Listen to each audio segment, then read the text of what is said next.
first stream by Starlink. I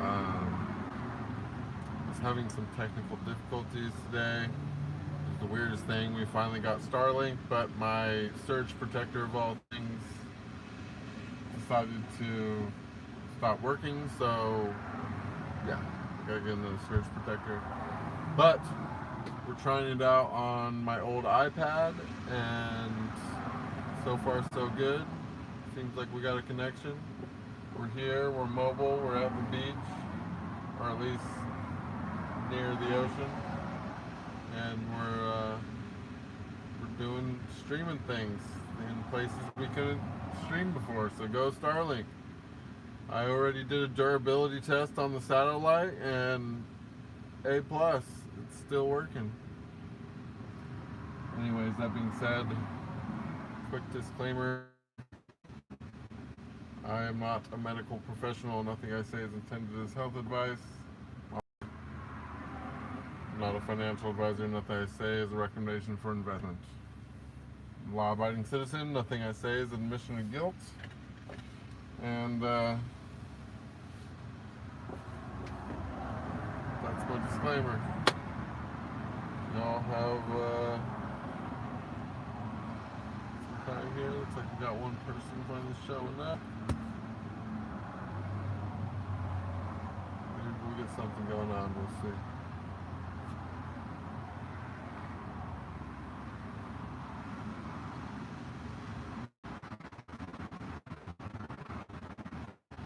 Oh, there we go. We got a couple people. What's up, you guys? Oh shit, I forgot the chat doesn't just go on iPad. What's up, Susan? How you doing? What's going on? I'm just over here testing out the Wi-Fi. I thought I was gonna get some work done, but I don't have enough power sockets.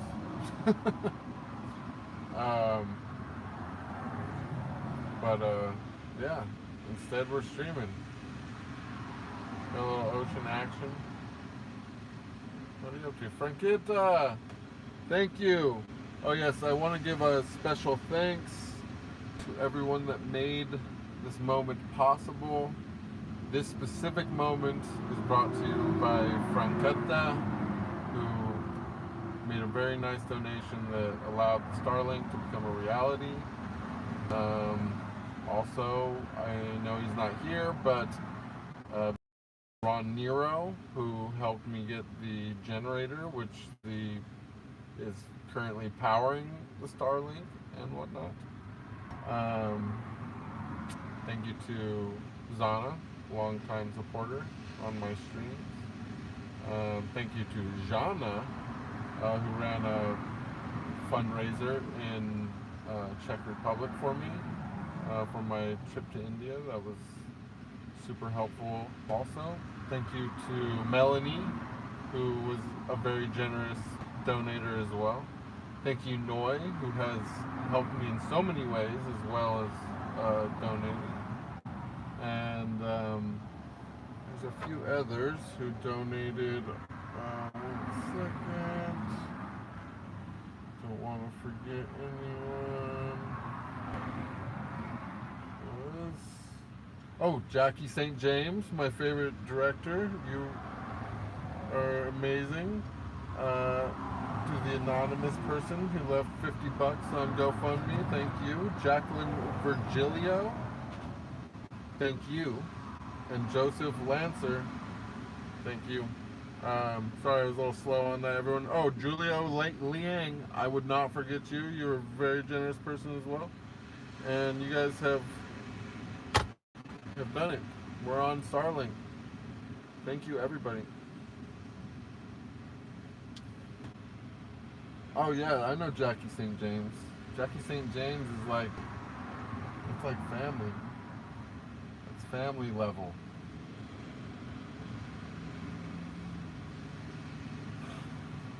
Jack Sparrow, yes, Jack Sparrow. You know, I'm not much of a drinker, but I think maybe today, since somebody called me Jack Sparrow, I'll do something. I wonder if I'm allowed to drink on here. I have a beer that has been sitting in my fridge for so long. I'm sure it will explode if I open it. Oh, what is Starlink? Starlink is satellite internet. We are literally talking from space right now. Can you believe that? Good morning, Jackie. Good morning, Asher Gray. The Starlink is good. It had like about a 12 meg upload and like 100 something or whatever download. It's set up super quick. They had to do a little software update, but I mean, it was connected to the internet in like a couple minutes. And I dropped it off my roof, chipped a little piece off of it, still works fine, so it's durable. So I highly recommend. You got till October 5th to get 200 bucks off of it, and I think that it's pretty good. My ship is right here. I got my ship right here.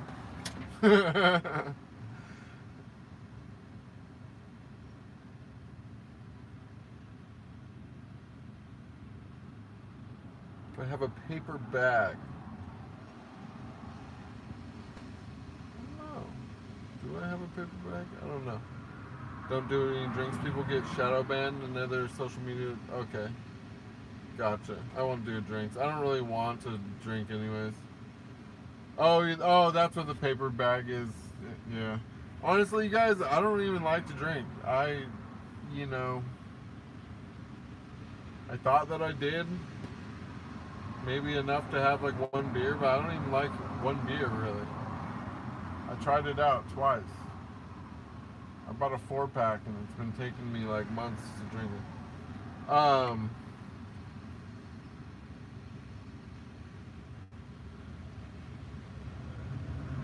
But the reason why I was thinking about doing it is because it's the beer is in pirate bottles, the old style lid. You know what I mean? So I thought it would be extra like piratey.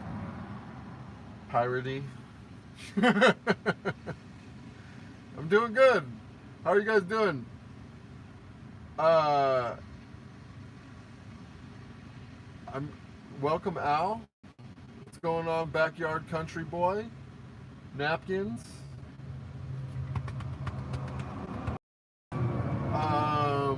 What are we doing? What are we talking about, you guys? You guys want to talk about something? I'm chilling. As you can see, I got other things I can do. If you guys, no, I'm just kidding. I'm happy to talk to you guys. The only thing, I'm on my iPad, which is like my long time nemesis on YouTube because it makes the chat like disappear if you don't keep like touching it. So it's like it's a very active stream for me. It's like I got a good view, but I gotta like swipe you guys in to see what's going on. But yeah, we're talking on satellite. Can you believe that? It's crazy. Look at that. With gas power. We're on fossil fuels. We're on fossil fuel. Talking through space.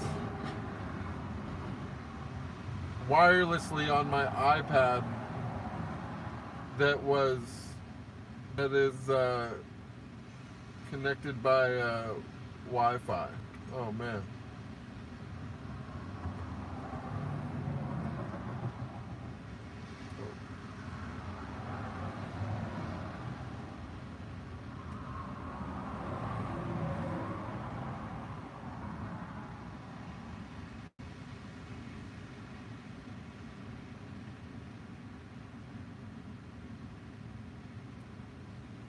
Much love. How are you doing over there? What's going on in Algeria, Al Shakur?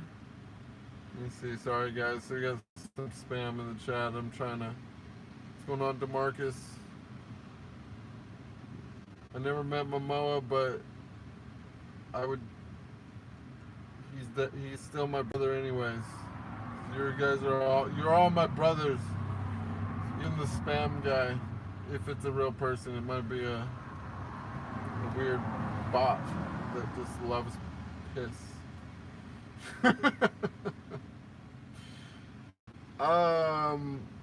Let's see.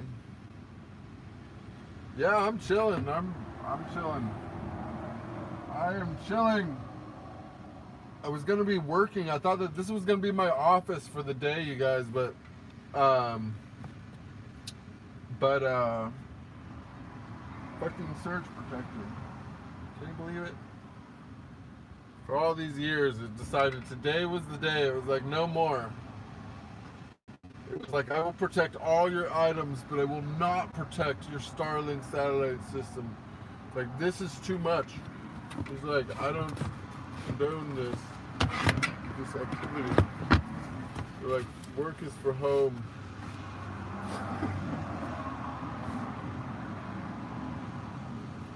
What do you guys want to talk about? We got one person here. Is my connection like bad or something?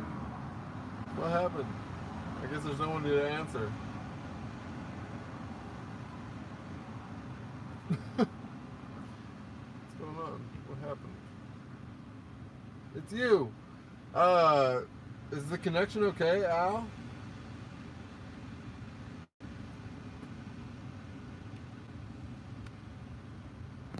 Huh. I wonder why it says, I wonder why everyone's connection is bad for you, Susan? Huh. Yeah, I don't know. It says there's less people here than there are talking in the chat, so I don't really know what's going on.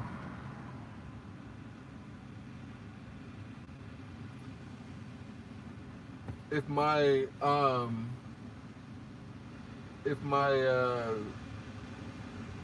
surge protector didn't trip out, we were going to be talking on a better quality camera with a wired connection and everything. We were going to finally be doing it was going to be our first professional level connection, but literally the cheapest little piece of the whole chain of stuff that makes this possible broke. I can't believe. Huh.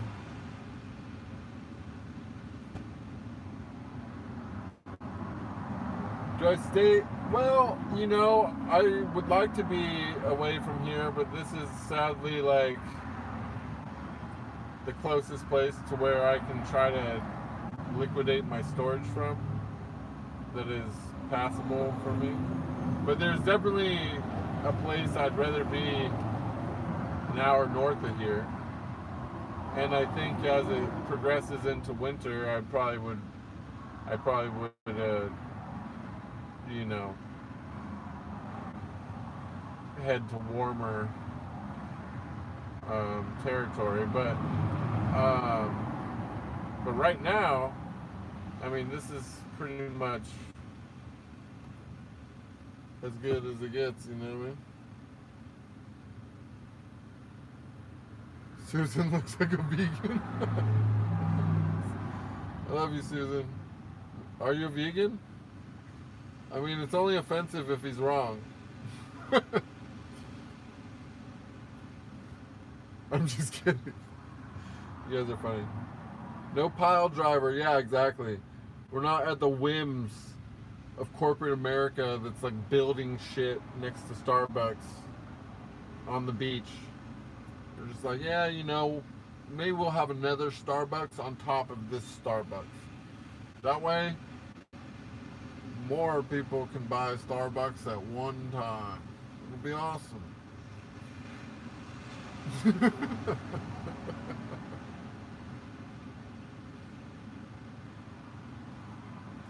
Somebody stole my name, so I had to put the XXX on there, on my name.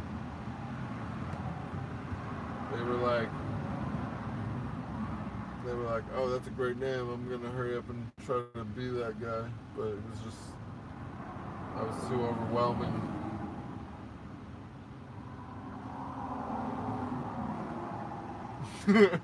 You're not a vegan? Well, forgive him. I'm sure he didn't mean anything by it.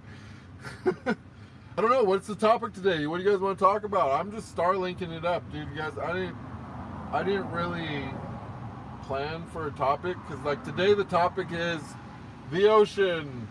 It's here behind me instead of my fucking driver's seat. like, like that's the topic. Any unique dreams lately? I did have one the other night, but I now forgot it. Damn it! You just realized that I lost a moment. That could have been. It must not have been important if I forgot it though. What about you? Did you have any unique dreams lately? I'm cool with any topic. Listen, you guys can ask anything. You know, it only takes one. It only takes one good question.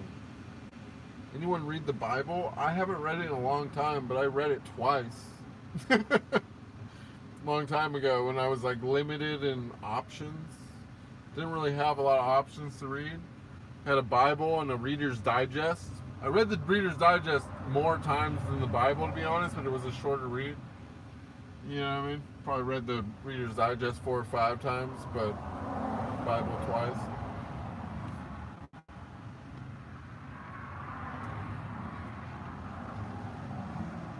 It's like a bad trip. the Bible is like having a bad trip.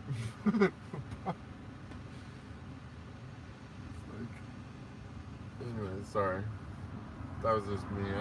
That was maybe mean of me to say that, but that's what it felt like to me. You read 5 books in it? Did you read the first 5?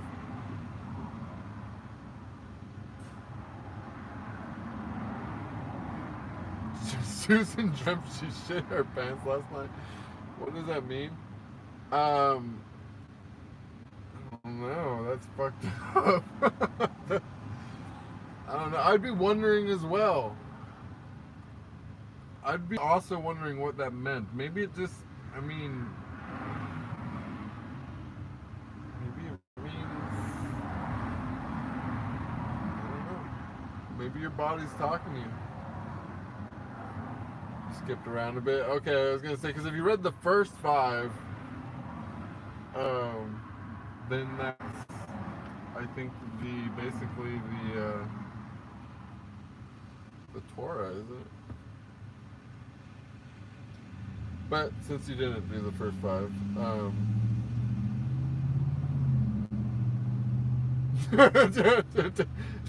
some said, did you read the first 5?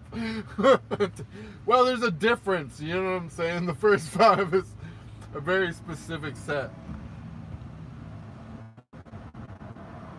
Yeah, I read it from front to back. Twice. That's how I did it.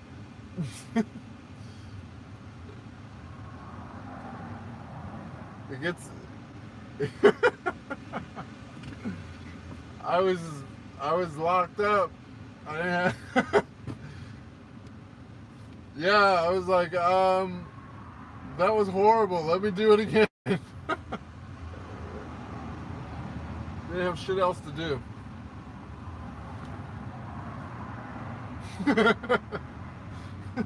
I didn't like it either time, to be honest. Sorry. Just being honest. Just being honest. Do I believe in my dreams? Like trying to find out what your subconscious is trying to tell? Sometimes I go based on if I remember it or not. You know what I mean? Like if I don't remember it, then I feel like it wasn't trying that hard. It's all good. You're not Jesus now. Okay, well that's cool. I mean, Jesus, I don't got nothing against Jesus. I'm just not trying to wait for him to save anybody. I'm like trying to do. Have I ever read the Quran? I have a copy of it, and I follow a bunch of accounts on Instagram. So I'm probably only getting like the best of it, but you know, haven't actually read it front to back. But it is something I intend to do. I want to read all the major and even sub-major. Like I would say theology is something that I'm interested in. I'm just not personally, like, I wouldn't say call myself religious per se, but but I am now probably my main reading interest would be religious stuff. Just because I want to, I'm just curious because I think that I kind of understand like what spawned a lot of that, but I just trying to figure out where everything kind of went wrong. But or right, some of it went right too, actually.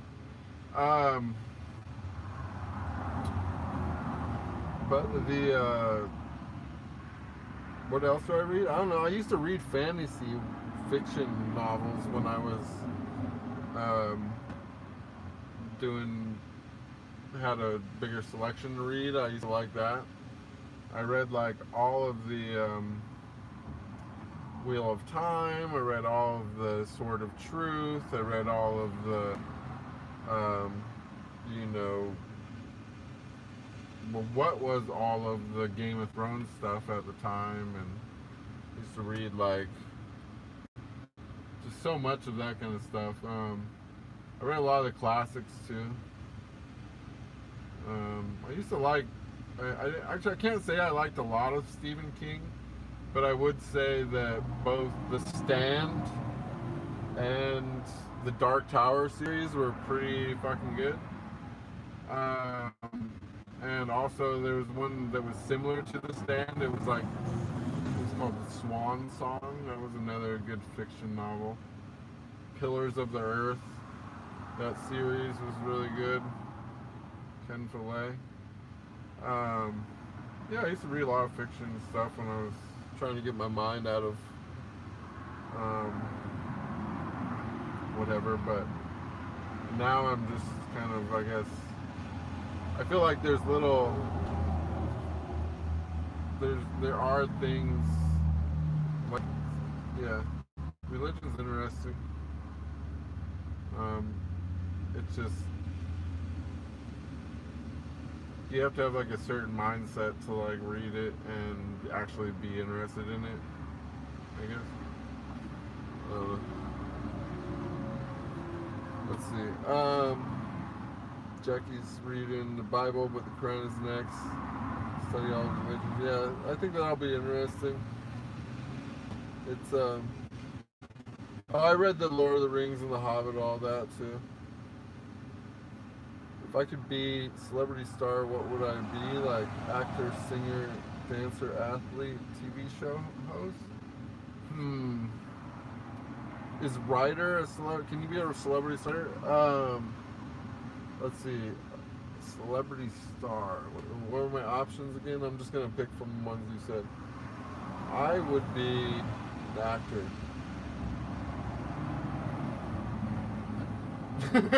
That was easy. Any other questions you guys want to talk about?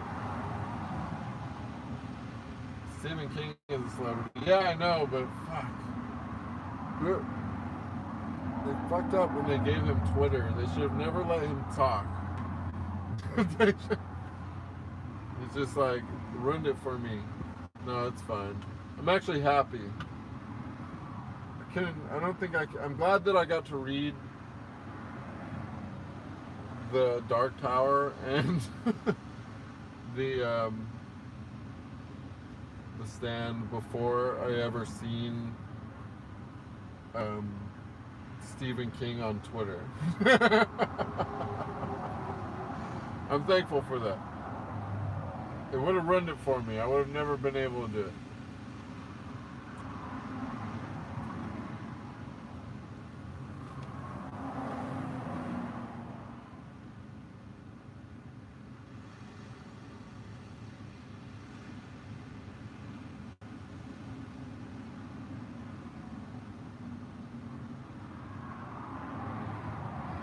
Guys, I might have to make some coffee. Oh, here we go. We got our first real question. Since we're at the ocean, how does the vastness and mystery of the ocean mirror the depths of the human soul? And And what spiritual lessons can we learn from its rhythms and tides? It's a great question. I feel like where my mind is at from that is just totally not the answer that it could be, because it means so much to me, but it's so it's something that is beyond words. But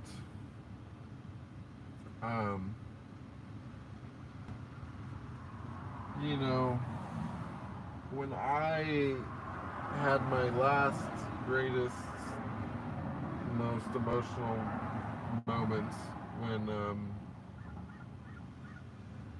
and I was looking at the ocean, and even yesterday I would say I had the most amazing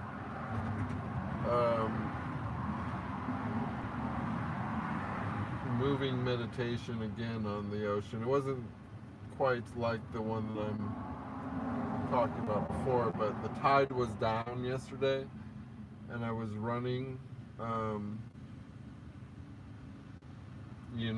the sand at sunset, and it was just like this totally like huge reflective surface.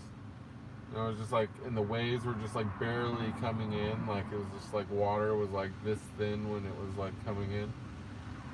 And me and the dog were just running on the beach, and it was like, it looked like, I don't know, like fire and ice, like, with the sun setting on the like reflective surface of the sand.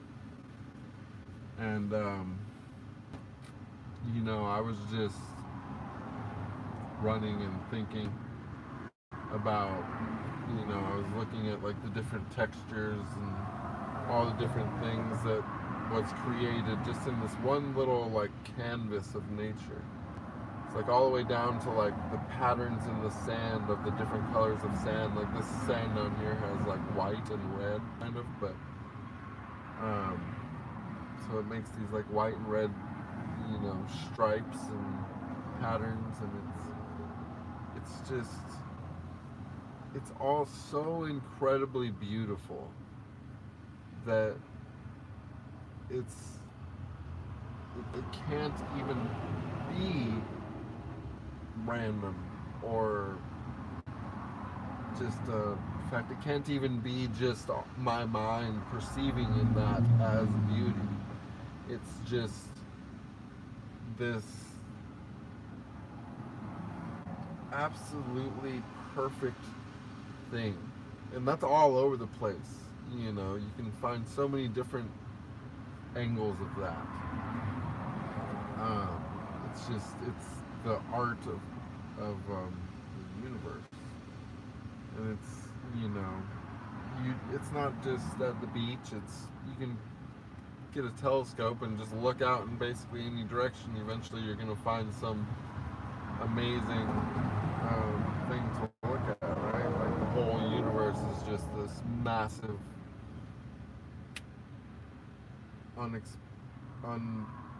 incomprehensible piece of artwork, right? And when I had that other moment, it was, I guess, the most substantial thing to me was,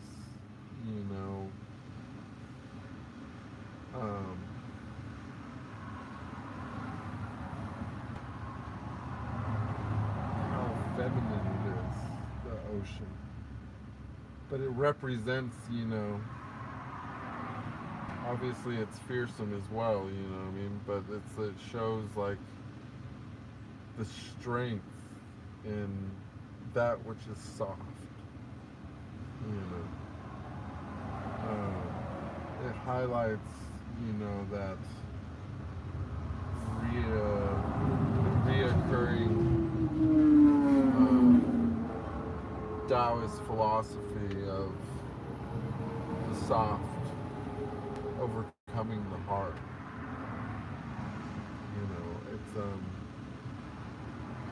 It's endless. You could look at it in so many different ways. I mean, even if you could breathe, it would crush you at a certain depth. There's so much there. weight of it, right? And it's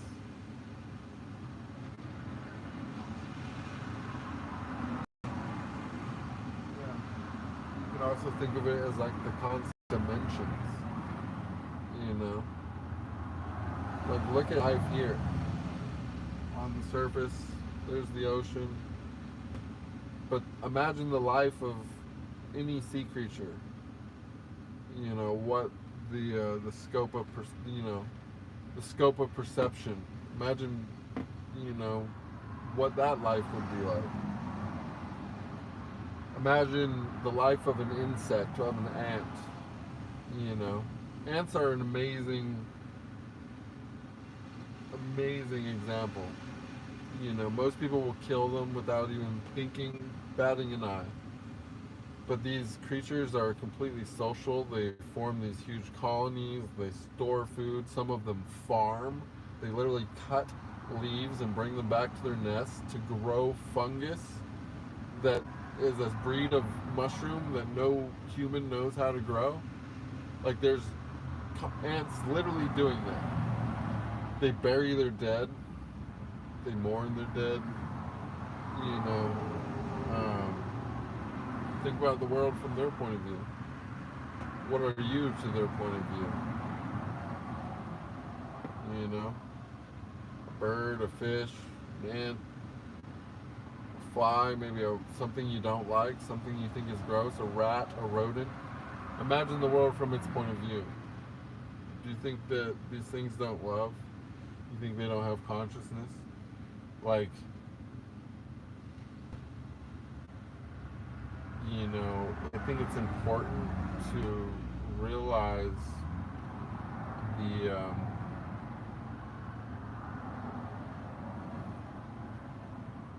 that everything is immensely more conscious than anyone believes. You should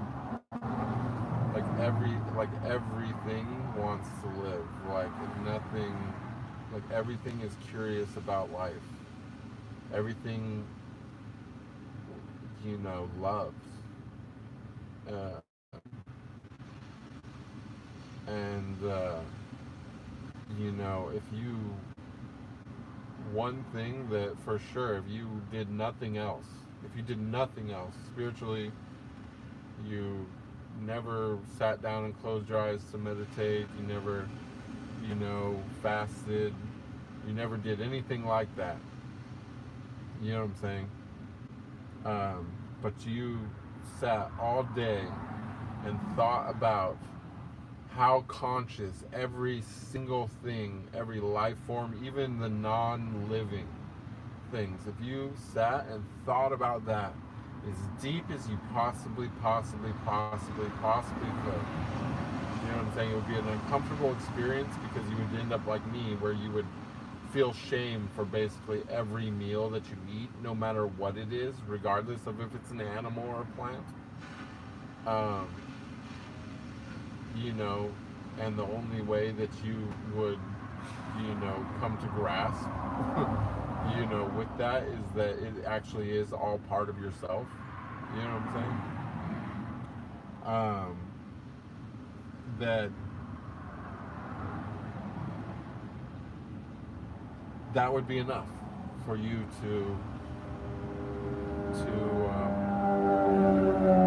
awaken the teacher inside of yourself. You know, that would be enough to advance spiritually to the level that you could you would know your intuition could guide you from there. All you would have to do is just think about that thing. That would be a path. I'm not saying that it's the path or the only path, or it's the path that you should personally choose, but I'm just saying is that it's that deep, you know, and there's a few things in life, concepts, which are like that, where it's enough, that it's such a deep thought, such a complex issue, that you can think about it so hard that you could obsess over the answer, and that would be you've never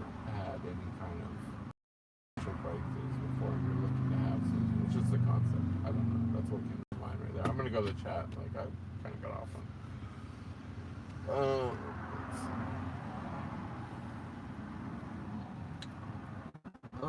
Have I read the Da Vinci Code? I have not. Jackie says, oceans connect us with all other continents and all other people. After being landlocked over 4 years, seeing the ocean again was a weird experience. Yeah, I mean, well, the ocean is even, I mean, it affects everything everywhere, regardless of if you're near to it. Like, it completely controls the weather, and it does all kinds of stuff. But it does actually, you're right, it does separate us in a way. But it's separation is good. Here's the thing is, you know, without separation there is no diversity, and without diversity there's no other ways of looking at things. This is like the entire purpose of why we all exist as people. You know, like ultimately, like we are a single universal consciousness, and it's endless and it unlimited. Like there's no level to how much of that consciousness, you know, nothing that's conceivable to us. It's so far beyond that everything that happens in this entire world is like just a nothing to it at the same time, right? And not a nothing, but you know what I mean, like it's easy. It can know everything that ever happens here simultaneously with little effort, right? And yet the conclusion that consciousness came up with to answer the question of what if, from as many different perspectives as possible, was to break itself into, you know what I'm saying, trillions over the lifetime or whatever of people over the course of eternity, having completely isolated different experiences and so on and so forth. So, you know, as much as, yeah, I mean, it does separate us, but that separation is what, you know, allows us as a species to understand more. Because, you know, when there is no separation, you run the risk of exactly what's happening in an arena like the internet, where there is no separation. And now, the world, not just an area, but a whole world, can be controlled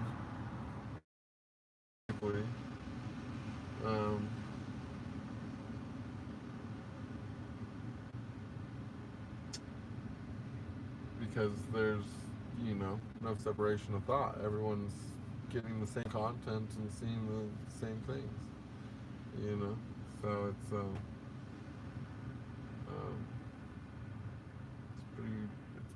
it's a slippery slope. It's a slippery slope.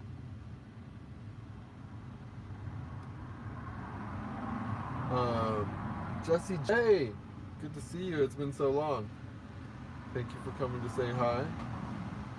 Thank you for the kind words. Jackie said, did you know scorpion venom is one of the most useful and most expensive venoms? I did know that. Every being wants to live. It does. Every being does want to live. And just because something is non-reactive does not mean that it's has less of a will to live.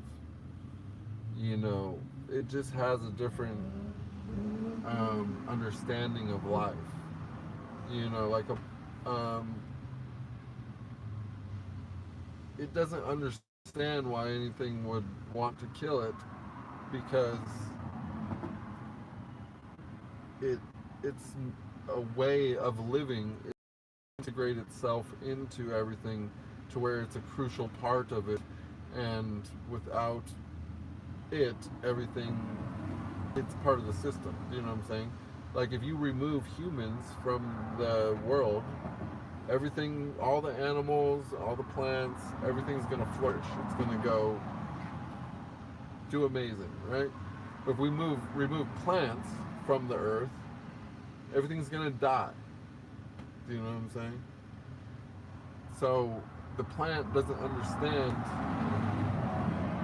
why you would want to do anything to it. It's just its way of existing is to be part of everything. Do you know what I'm saying? Is to provide, it does its thing and creates oxygen and, you know,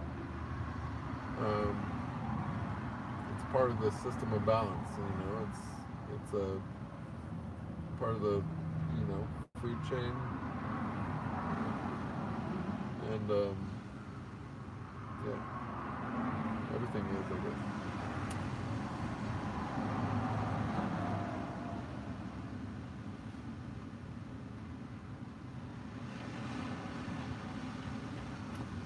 Of course, there would be different groups of people. It should be like that. Like people need to get along, but we don't need to like erase, you know, um,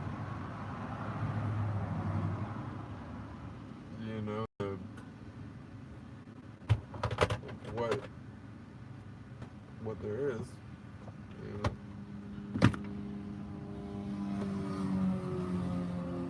As a matter of fact, we should, if we were smart, we would be being way, way, way more selective with how we progressed ourselves, and we wouldn't be looking to do that with weird injections and gene editing and stuff, but we would just do it the old-fashioned way with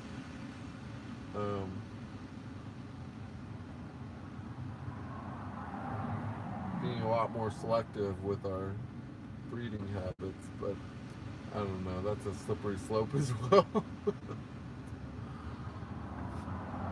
Could be fucking superhumans though, you guys. In like literally like 10 years.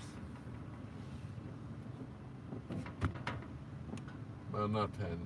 Maybe like 100. 100 years we could be superhumans. Maybe 2.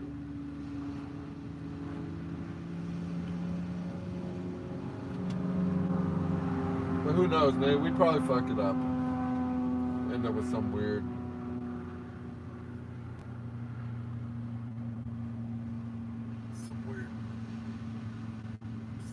thing.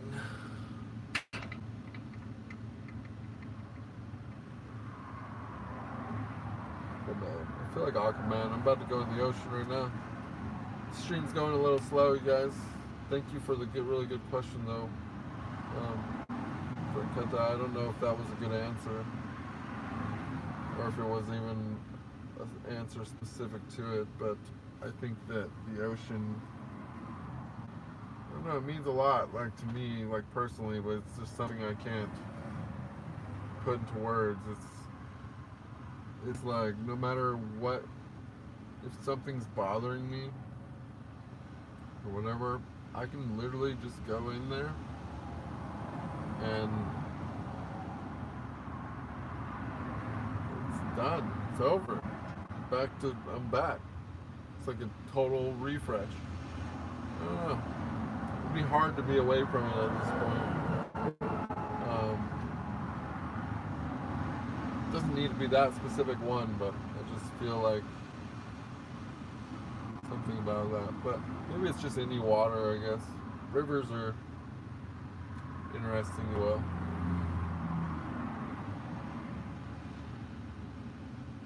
I think it does. I think it just, I mean, I don't know, maybe I'm like I might have a misunderstanding of how electromagnetism works, but I mean, we know that water definitely increases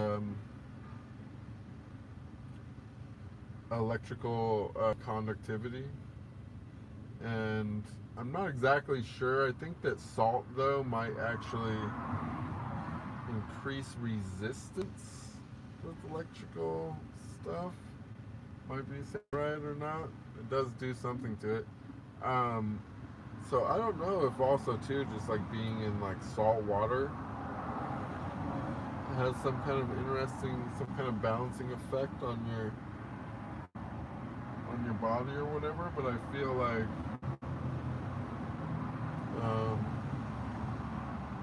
yeah, I don't know. I really love the beach. I'm gonna go there.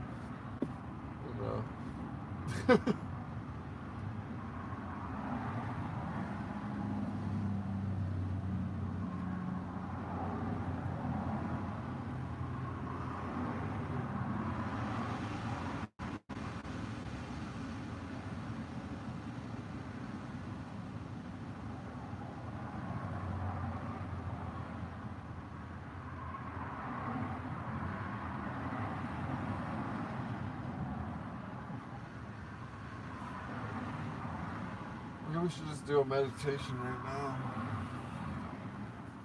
Kind of feeling it.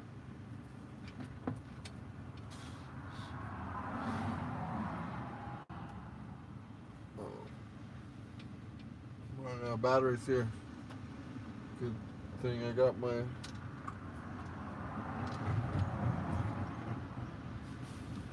charger right here.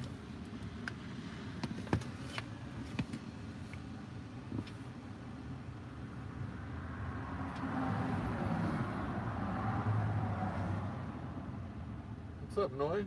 How you doing? Oh, what? We can. Let me know if you guys want to have any questions or anything. I'm chilling right now.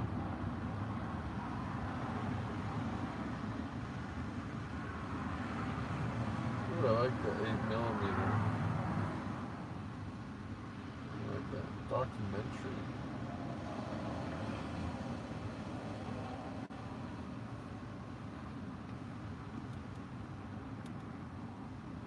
That's not bad.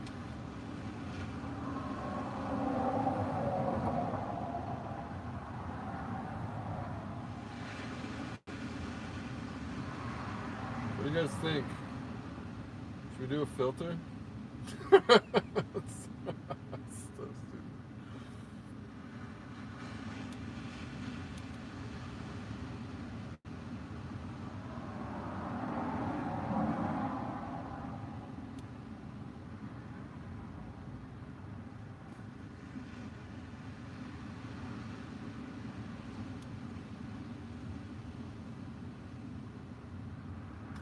Well, no one's talking, so I figured that I would give it a moment to see if we're going to do a thing.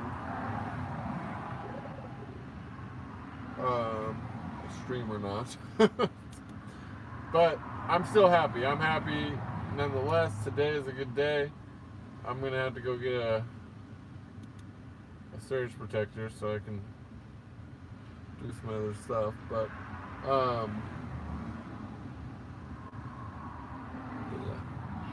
Sepia. Does it say what it is? This one? Is this the sepia?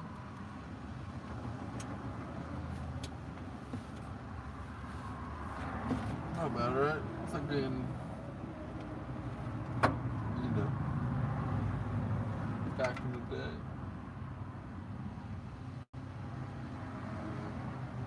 I like this one, honestly.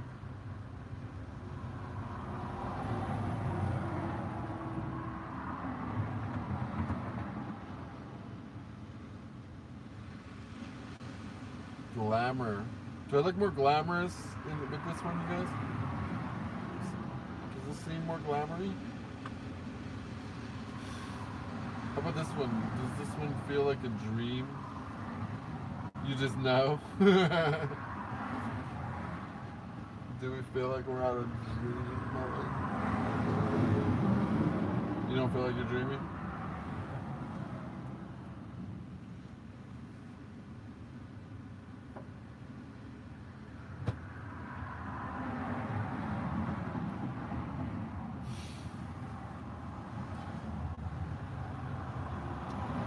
I think I like this. I'm gonna do this one.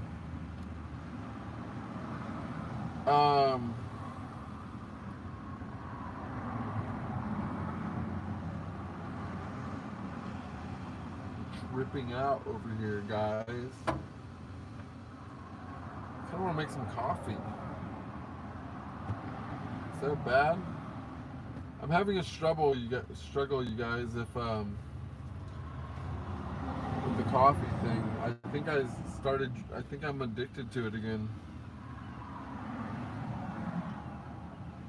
Do you guys think less of me if I'm a coffee drinker?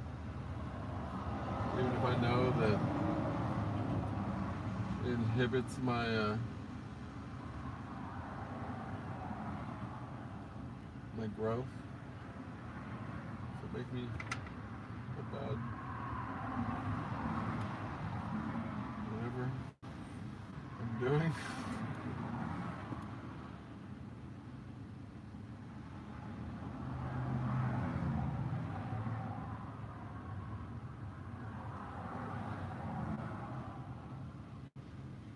How does it inhibit my growth? I don't know. It's just that I feel like, well, it's just that I've noticed that every time that I've had something really big happen was when I wasn't drinking it.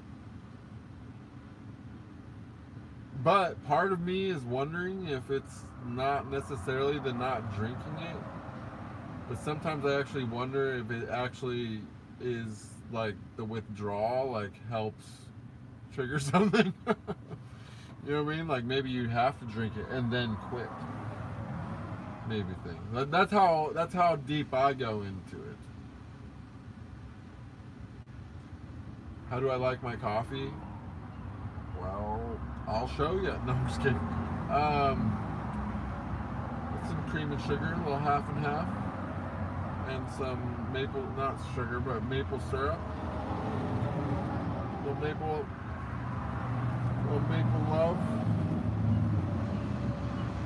Sepia. Sepia is cool. This is like very old. This is like the realistic old school.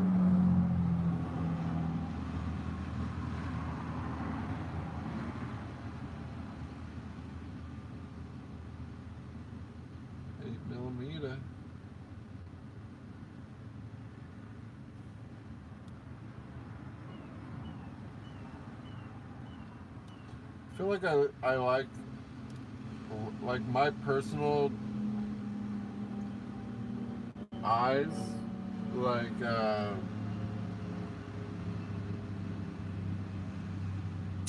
they kind of just like low contrast.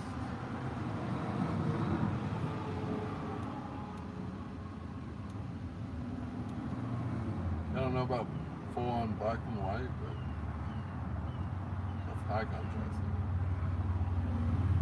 I just like that. A little low contrast thing. Well, I was black coffee guy for a long time, but now I have such a guilt complex about drinking coffee that I like to live it up as much as possible. Plus, I usually don't eat if I drink coffee. So I want as many calories as possible. So I, like even if I have like if I go to a coffee shop and actually order a latte or something, I get a brevet. I like it like really thick and like more about the cream. I don't like it like super sweet. I like it like the light sweet, but I like the thick milk or cream or whatever.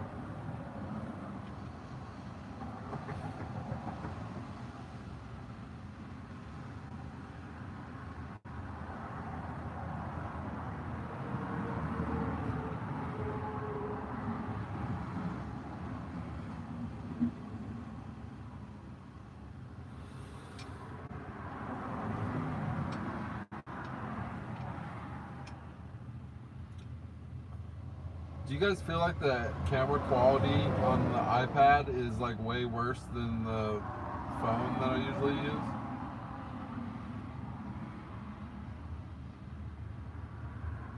Sam, are you requested? Oh, he's literally on his back. He's not gonna respond right now. He's like doing that. Sam is not available.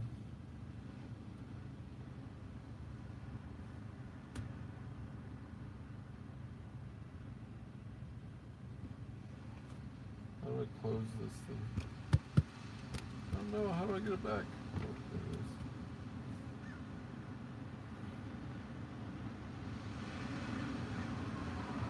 Well, Sammy. I'm sure he'll wake up randomly and come and want attention. It's hard to tell because the connection's so much better. Yeah, and I think that the oh, I think I can actually switch. Let's see. Let's do a test and see if we can make this.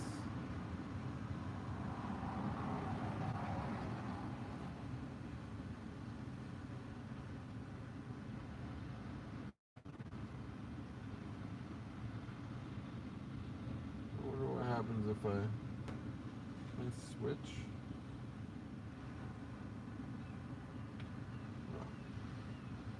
I think I can actually. I'm not going to test it, but I think I can exit out of this and open it in my phone, but I'm not going to try.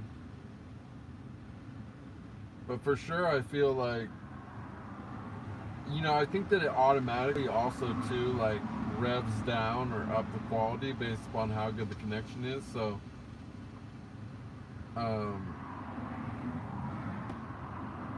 whatever. It's been smooth, right?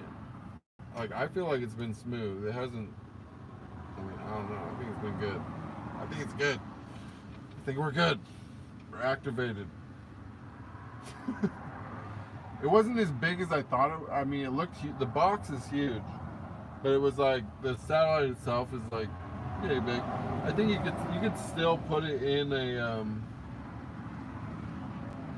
like a carry-on. You could carry it with you on a plane. It's not like insanely huge. The power block and everything's like pretty heavy, but yeah, it's good. We're talking through space. It's cool.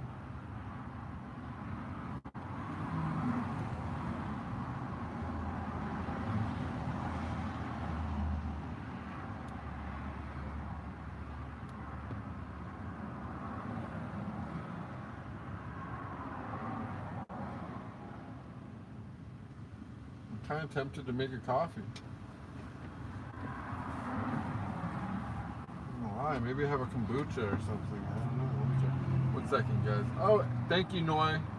Appreciate you. I'm just checking to see what I got to. If I have a kombucha or something. 1 second.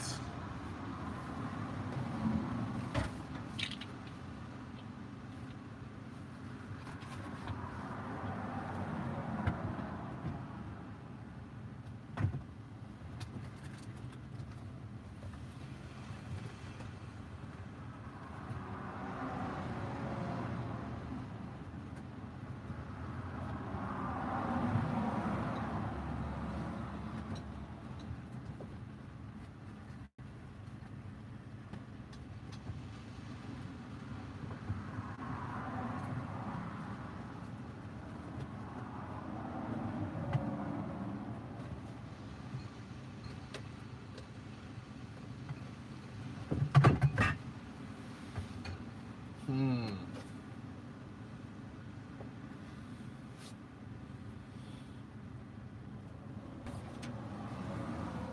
do have a kombucha.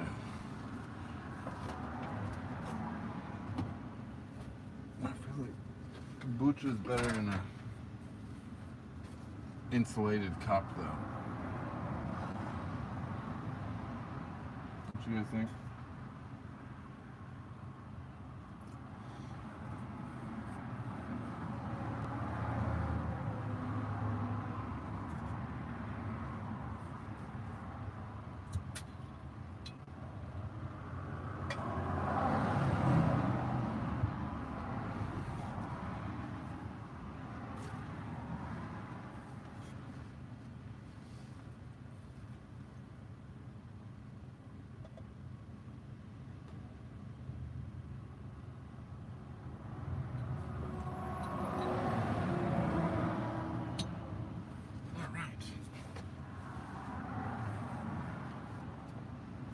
Cheers, you guys.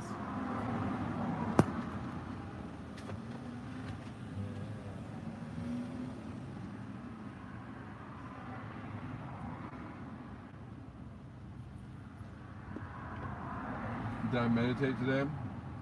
Kind of. I got up super early, and I was in a different spot, and it was actually an even slightly better view. And I just kind of sat, and I didn't do any closed eye meditation. I did have good ones the last not yesterday, but the day before and the day before that. And last night I had a really amazing run. But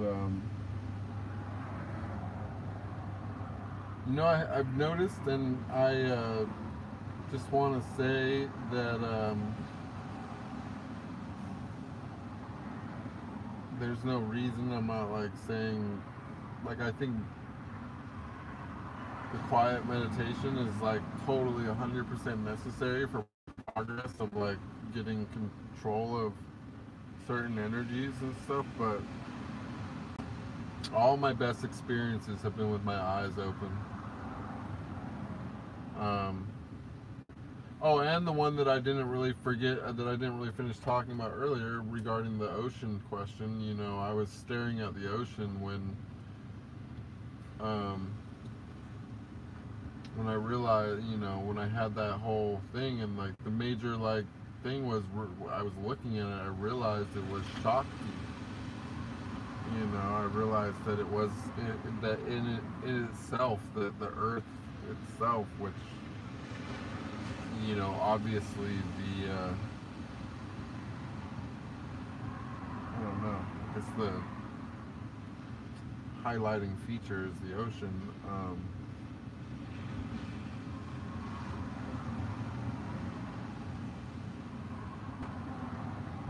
No, it's just it was a big part of the realization that everything's conscious, but not just everything, like everything that is part of everything as well, like the planet, sun, the moon. It's just that we just don't have like a,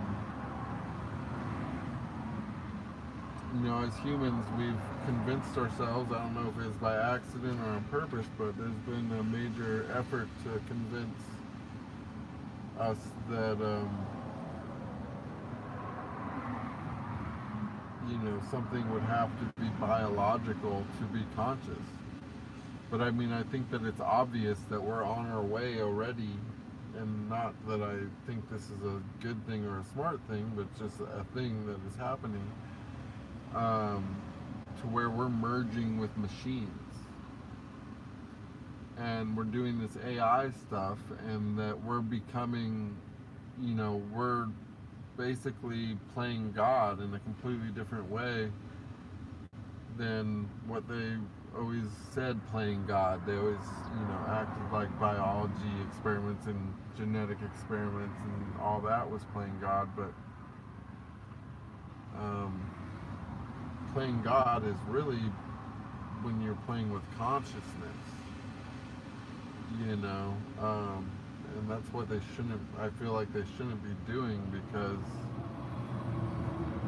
or maybe it's something that we're just replaying our history, and maybe this is how the thing which made this possible for us came to be. We could be literally living through our own evolution, you know, of how the superconscious became conscious, you know, but you just, but yeah, like thinking of like,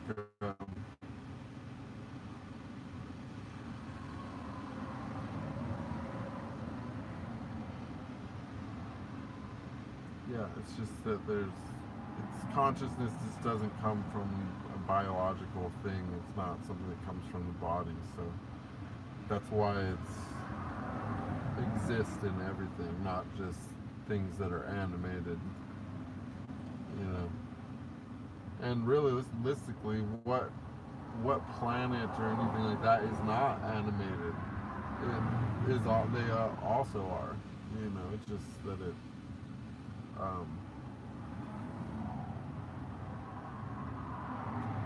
Different means of expression.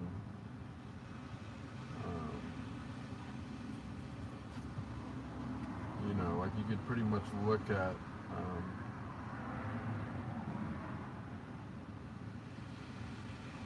you know, like a galaxy is almost like a culture. You know, on like the grand scale of the universe, which could be a larger culture. I don't know, guys. I'm a little off today. Did you ever meditate looking at a candle or a fire pit or something like that? You know what? I have had experiences before I was into meditation by doing that, and I have not actually done it much since I became more into meditating, and I think that I'm going to do that. I would like to try that again, because I remember having some interesting, you know, little visual things happen to me staring at flames in the past.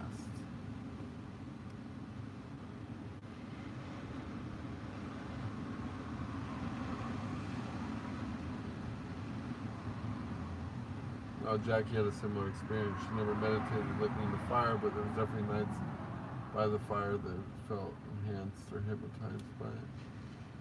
Because it says, it is definitely an amazing gateway into deep meditation, at least for me. You might want to try it. I am going to try that. Just thinking about it kind of makes me realize that it will work. Zana! Welcome! I was talking about you earlier. In a good way, of course.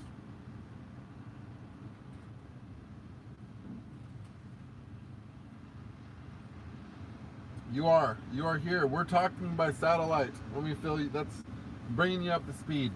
This is our maiden voyage on. You've just been here for me for a long time, and I was. I hope I didn't forget anybody, but I was, you know, talking about all the people that helped us over the years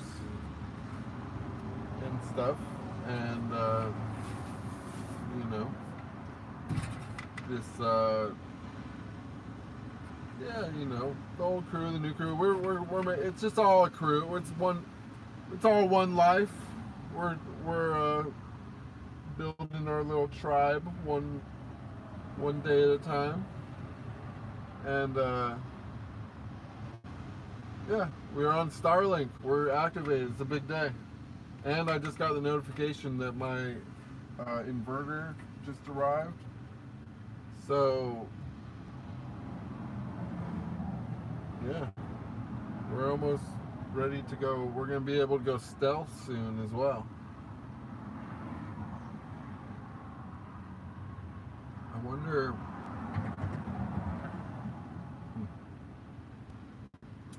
Yeah. I don't know.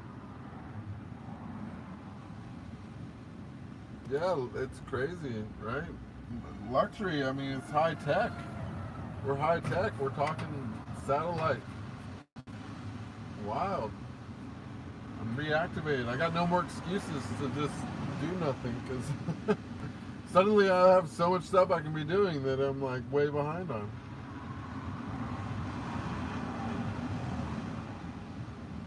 Yeah, exactly. The YouTube thing is it's happening. It's happening. This is kind of a slow stream, honestly, but the but yeah, it's interesting to that we can do it like this now. It doesn't have to be action-packed all the time, because we can do it more often now. Matter of fact, if my surge protector didn't just die on me, fucker, then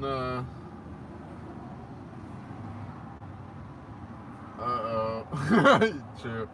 Zana remembers me before I was chill. When I was a fucking work maniac. 24 hours a day, 7 days a week. All day. Working and streaming. Fighting hackers and crime simultaneously. It's crazy.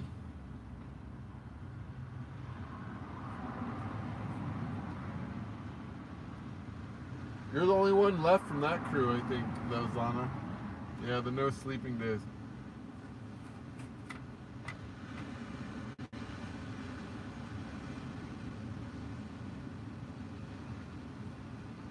Survived it. Maybe they would come back if I was on YouTube, on Instagram, but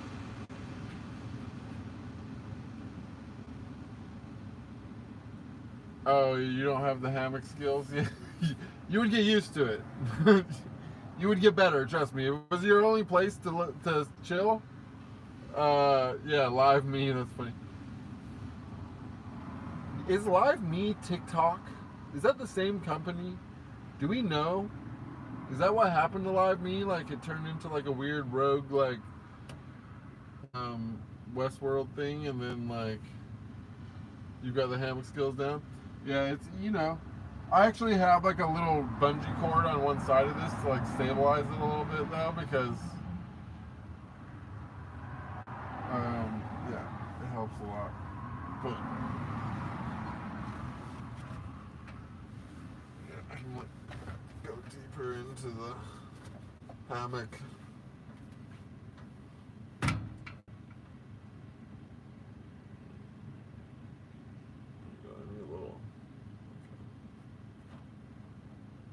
Shade.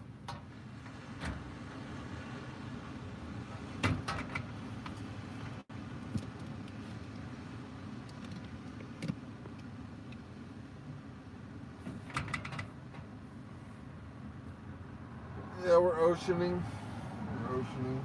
This will be cool in the woods too. I wonder if I can get I guess the woods is going to be a little harder because you need this view of the sky, but it's going to be a lot. The ocean is definitely on the menu.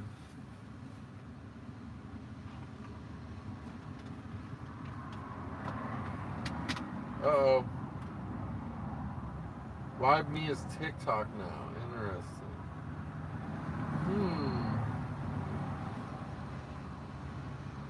I wonder...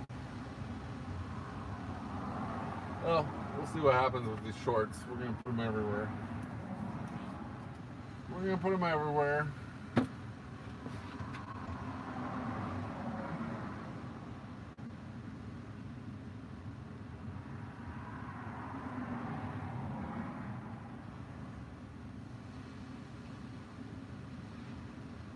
Yeah, I think I'm going to make some coffee.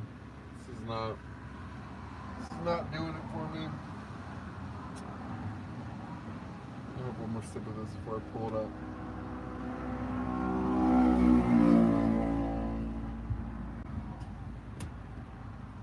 Too bad, because I wish Live Me would have gotten as popular as TikTok got, because we would have been killing it. We've been way ahead of the game. Founders Club.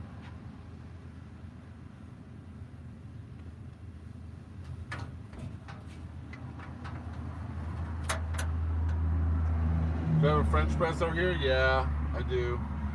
That's actually what we're about to do. Luckily, I'm on the iPad, so I can take you with me mobily to my coffee stand.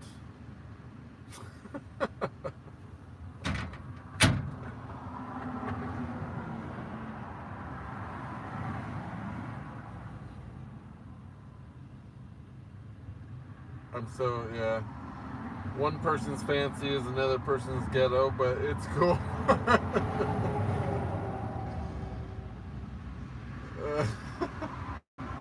Trust me, it's not fancy, but it's survival, baby.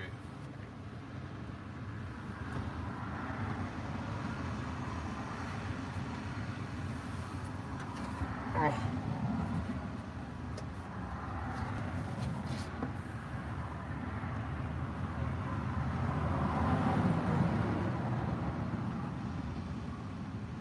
It's okay. I have an insulated French press, though. Now that is a luxury that I got to recommend. Okay, if you use a French press and you don't have an insulated French press, do yourself a favor. Throw that whatever you got out the window. And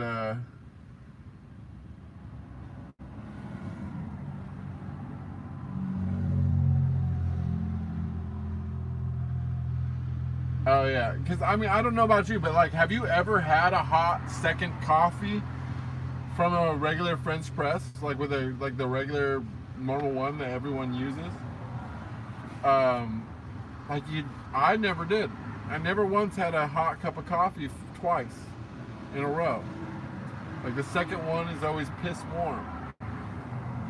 You know what I mean? But with the insulated, fuck, you can, like, sometimes I forget. I'll be like, wow, I wonder if it's still hot. Or go there, have some coffee, boom, still hot.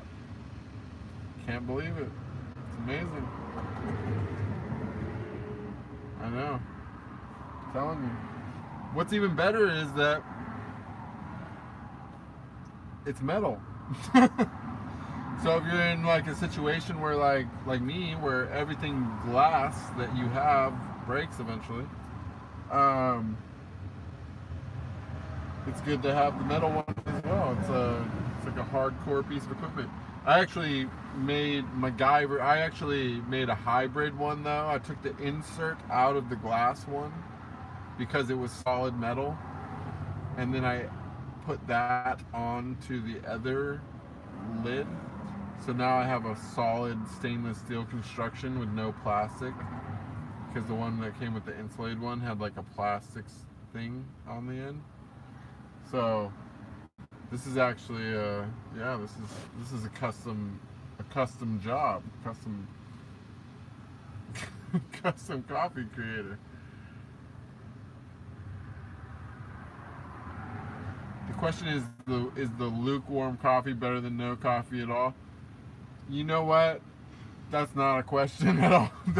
No, it never. The lukewarm. I mean, that's a bad sign. If the lukewarm coffee is better than no coffee, you've officially made it. You've arrived into the land of addiction. And I would definitely say that I've drank a lot of lukewarm coffee for that exact reason.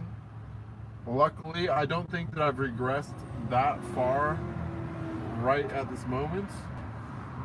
Like, at this moment, I would definitely, if piss warm coffee would be my cure. Like, if all there was in the world left was piss warm coffee, I would be free. Because I want to drink it. I want to do it. It's going to be hot. But, you know. Ivan, welcome. I did, Max. Got the Starlink. We're Starlinking it up. We're about to make some coffee. We're here on this Bluff side. We got a little kombucha action going. I'm gonna chase it down with a coffee because I'm a degenerate. Today is like I'm pretending it's the old days. I am such a coffee addict that listen, I can shame anyone about coffee because deep down inside when I do it, I'm scolding myself, because I know that there's nobody in this world who has a worse coffee addiction than yours truly. I am the most hardcore coffee degenerate in the whole world, probably.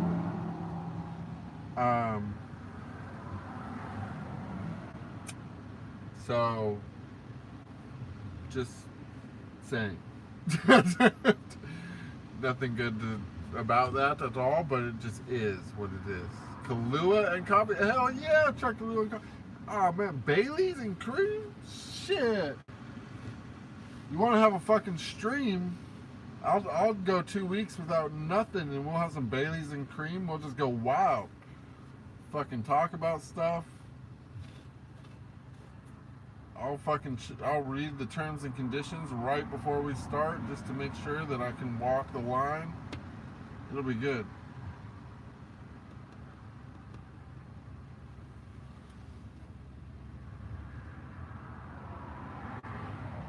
Yeah, I like it fucking hot as fuck. Like, look, this is how hot that I like it. In that I drink from an insulated cup, an insulated French press, and both of those items get rinsed with boiling water before I use them to heat the actual cups themselves, so that no energy is lost in heating the metal on the inside of the French press or the cup. You see what I'm saying? That's how deep we go. We're like using physics and stuff to make coffee over here.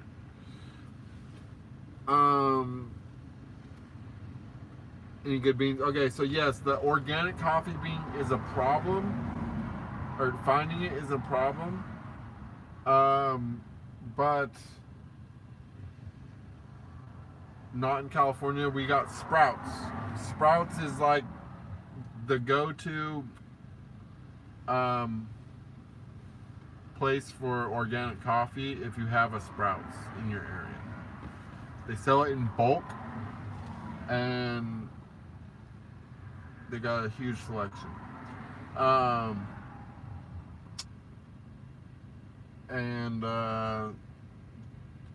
I drink I'm drinking French from a French press Ivan, but I prefer espresso. If I ever, well, right now I'm going through the process of trying to stop drinking coffee, but once I'm completed that process again, and then I'm willing and then I'm ready to go full circle and accept occasional ceremonial level coffee usage, then I will probably buy another espresso machine, because I got an espresso machine when I had the office that was only $120, and I used it so much that it eventually went kaput. But amazing investment. There's no reason in the world why anyone who is a regular coffee drinker shouldn't do that if they like espresso, because it pays for itself. If you're like a cafe visitor, if you go to cafes and order coffees, $4 to $6 at a time, then the $120 espresso maker is a deal. You save a lot of money on that.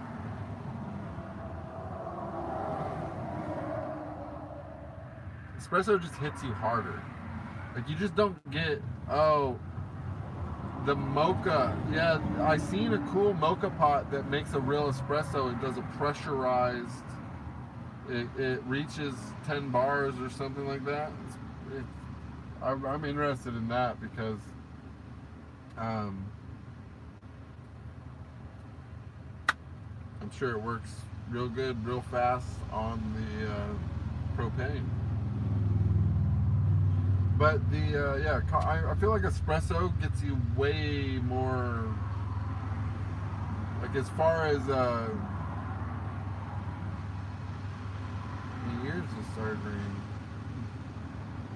But as far as the having the effect, if you're already got a high tolerance, I guess nothing really hits you in the pants that hard. But if you are clean and you're doing a caffeine ceremony, coffee ceremony, the espresso just hits you so much harder. Like a quad espresso into a fully clean shell is like some pretty hardcore scenario.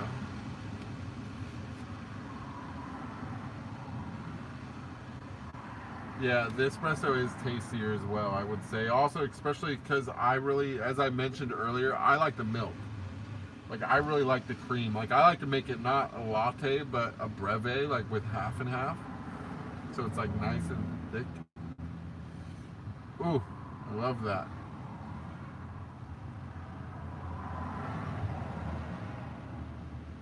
How long have I been drinking coffee? Well, I started drinking tea when I was just like a kid, like little, like probably 8 or 9 or something. But I started drinking coffee probably when I was like, yeah, not long after that, when I was 10 or 11, because I started drinking coffee when I was doing my paper route. So I'd have to wake up at like 3 o'clock in the morning to fold newspapers. And I'd drink coffee and eat waffles every morning and fold newspapers. And then, yeah, go deliver newspapers you gotta have them in by 5 a.m., you know? Because people are pissed off. They go to work with no newspaper.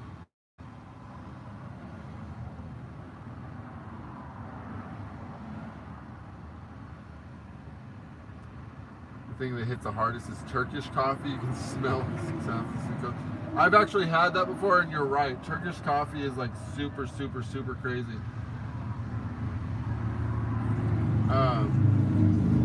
But I don't know if it's the coffee itself or if it's the way they make it. That's the interesting part. When I had it, I don't know if it's always like this, but they made it in sand. They had like a little sand pit that was like hot.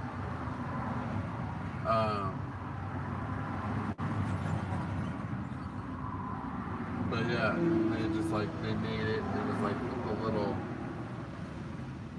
metal jar thing in the sand. But yeah, that I remember being wired off of it, and I wasn't clean from.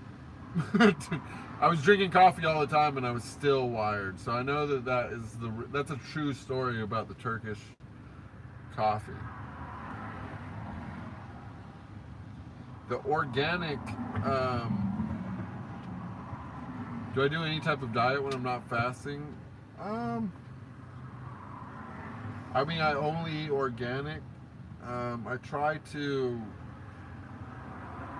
Like, I usually just eat like one kind of food every day for, a week or so at a time, and then I change it to something else. But I like to let my body just like fully adapt to like that one type of food, so that I can kind of make mental note of what different foods affected me differently. Like with like holistic and natural medicine and stuff, like a lot of, and especially like, traditional Western medicine and all that, like, you have a symptom, they give you something that's like so strong and this and that, but if you just really break down the science of how different foods make you feel and how they affect you and stuff like that, just literally eating like your normal food can be, therapeutic, and you just have to, know how different stuff affects you. But I eat when I do eat. When I do eat, I do one meal a day. I don't eat more than once in a day ever. Really? Well, I guess occasionally maybe I'll break down and have some like ice cream or something like. which is like a second meal, but generally I just eat like one meal a day, like as big as possible. And I try to pay like a lot of attention to like how long it takes different things to digest.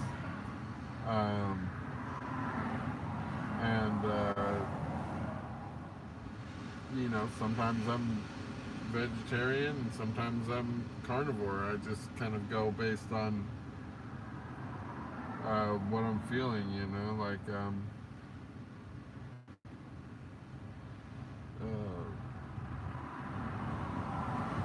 but whenever if I'm eating, say, meat, then I try to, you know, get like one large piece and just eat that for a while, so that it's all one piece, not like from a bunch, not like ground beef or a bunch of shit mixed together, or, you know, I don't want it to be from a bunch of different animals. I try to just get one big piece and do that for a while, and then when I do vegetarian style, I basically try to make it like as complex as possible, and I kind of like meander from like a more like of a, you know, like if I'm doing fruit, I just do fruit. If I'm doing grains and seeds, I just do grains and seeds. Like, you know, I mean, I have my whole box of food sitting in front of me right now, so I can basically show you guys what I got back.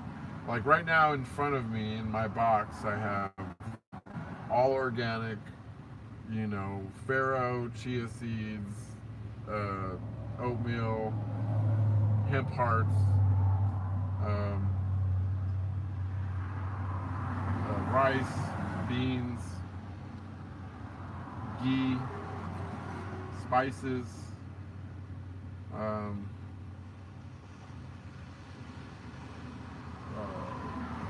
normally I would have like all types of like nuts on me as well, like, but I just finished all that because I'm getting ready to do where I'm basically doing like a purge of my pantry. I'm trying to like completely empty all my stores so that I can start over again, because some stuff is I just, you know, ready to refresh everything. Oh, I got maple syrup for sweetener, and honey. I do buckwheat honey. And then lately when I do the brisket, or when I do meat, what I do is I just get like one big huge brisket, you know, price is right on that, and I'll just like cut it into thirds, and then take those thirds and cut them again, you know, the opposite way, you know, across the grain, and make like little fillets out of them. Those are super easy to cook, super fast to cook on a pan. Just, you know, because I just make everything on a like a propane burner. But I got some stainless steel cookware. I don't like the anything with like the non-stick or anything like that. For oils, I use ghee, avocado oil, and coconut oil, depending on like the temperature that I'm going to cook at.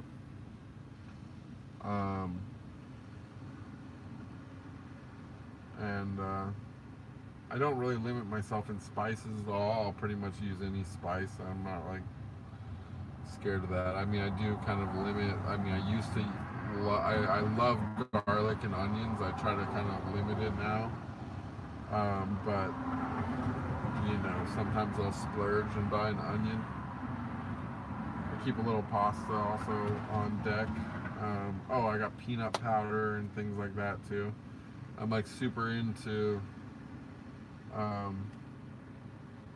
doing this thing where like instead of buying peanut butter, I buy peanut powder, organic. Then I mix in avocado oil to like reconstitute it back into peanut butter. I mean, not avocado oil, but coconut oil. So it's like a coconut peanut. Ooh, so good. Um,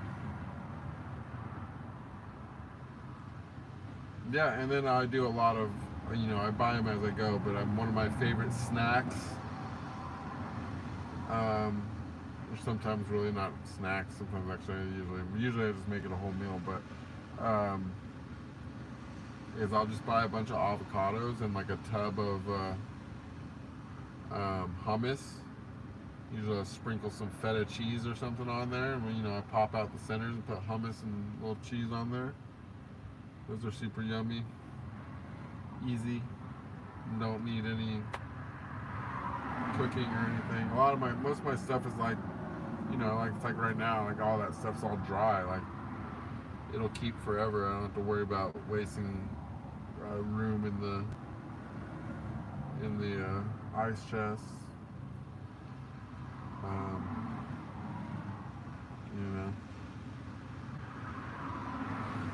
I use those big like filtered water things. If you're in the States, they got them all over the place. I use like big 5-gallon like glass jugs that are like for wine making. So I can like basically like a lot of the stuff that I buy like in bulk like still comes in like bags, the oats and hemp hearts and all that stuff, but there's no like avoiding it completely.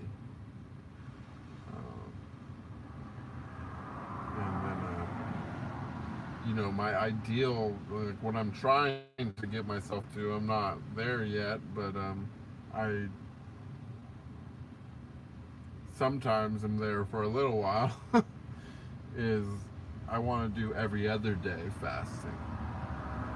And I think that I want to also do like, of the every other days that I'm non-fasting, I want to like rotate between animal-based and plant-based. So basically,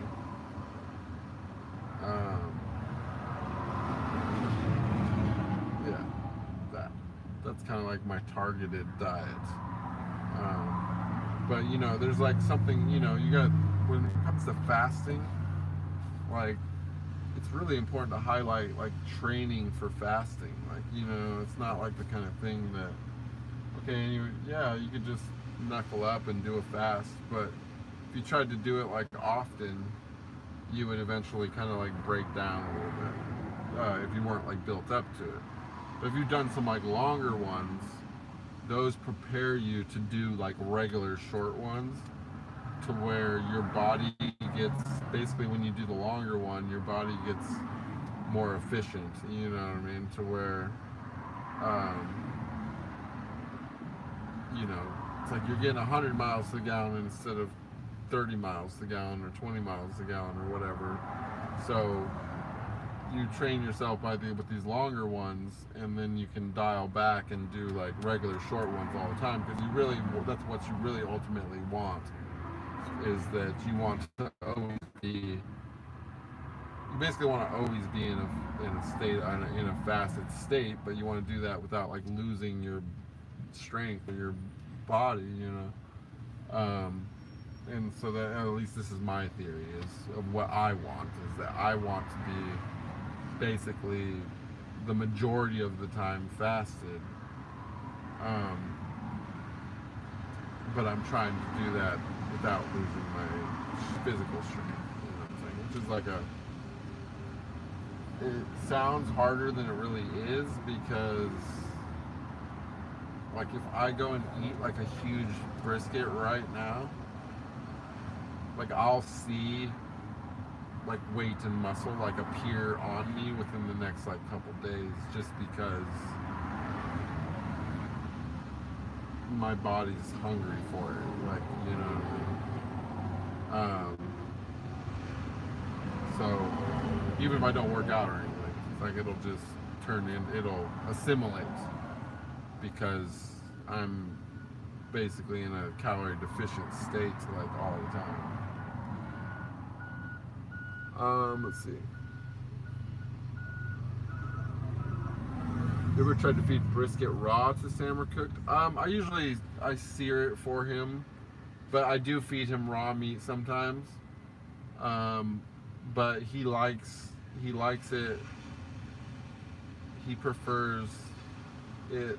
He likes it warmed. He likes it a little cooked. It makes him feel more human-like if he gets to have whatever I'm having from the pan that I'm having it in. Like it's like a thing. The golden milk is yummy. I love golden milk. I actually think that would be a great substitution if you're like trying to quit drinking caffeine and you still like to have like a hot drink now and then with milk and stuff. The golden milk is where it's at.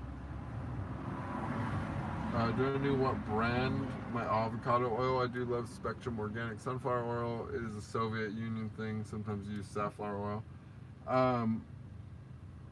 I just buy whatever is at Costco because I'm on a budget and I got a Costco card and it's usually the cheapest if they got it. They have the organic one there, so I don't really overthink it. I'm just, if I can get it there, I get it there because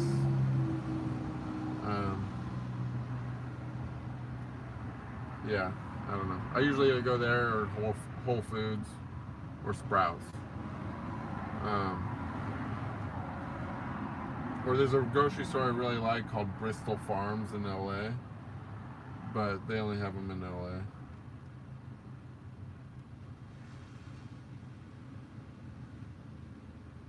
Have I heard about holding your breath at a count of 30, 40 times a day? I haven't heard that specifically, but that's definitely like that's definitely something that could be like a cause. That's definitely like a spiritual practice kind of a thing. Like that would be like kind of like a kind of pranayama.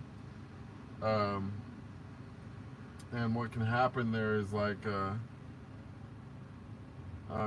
it can basically cause enlightenment because it can cause a DMT release in your brain, because DMT is something that your body uses to help you like survive if you're being asphyxiated, if you're not getting enough oxygen. DMT like puts your body into a state where you can survive without oxygen for like a certain amount of time. So that's why like a lot of people become enlightened and stuff like that when they have like a drowning experience. Because there's a relation there between DMT release and lack of oxygen. Not to say that anyone should be like asphyxiating themselves to try to seek enlightenment, but pranayama and those breathing practices, that's what they are kind of trying to do. It's like a mixture of depleting the oxygen in your blood and then replenishing it really strongly and then depleting it. Like it's kind of like that wish wash kind of can trigger a release.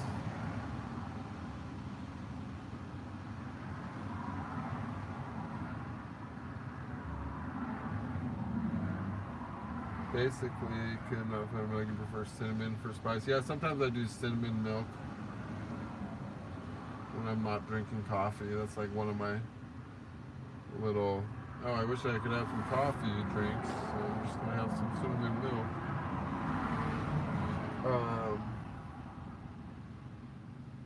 Nutmeg is psychoactive, though. That I've never really done anything with nutmeg, but supposedly there's something there. Oh, I don't. Yeah, I don't. Oh, you have one. Oh, the one I got from Costco is in a glass bottle, so I don't know. I'm really sad. I went there recently. I wanted to get some dates, but they stopped having organic dates. They switched to non-organic dates, which totally freaked me out because the last time I bought the organic ones and like I remember like a couple of them like tasted spicy to me. I was like, that's weird. Like, why would there be a spicy date? But then I thought about it and I remembered that like cayenne pepper is like a major organic pesticide that they use a lot. I don't know specifically on dates, but I know that they use it on like avocados. So I was thinking maybe it would be, maybe that's what it was.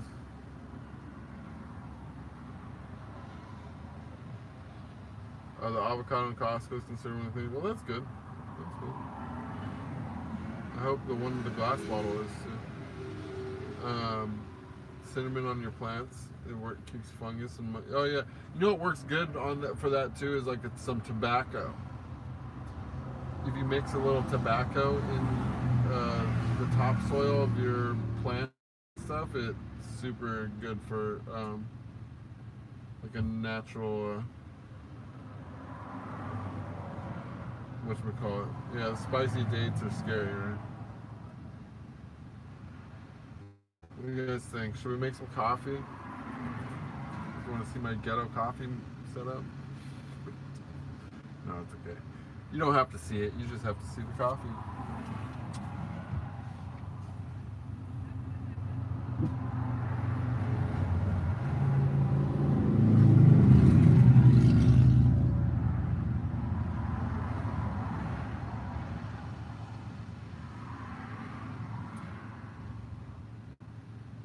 You want to see the setup?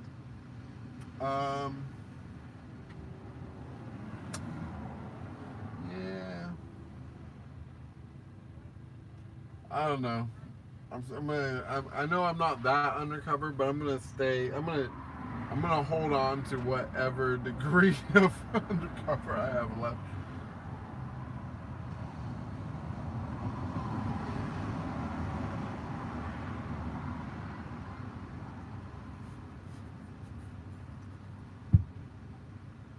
Oh man, yeah, this isn't doing it for me. Any coffee?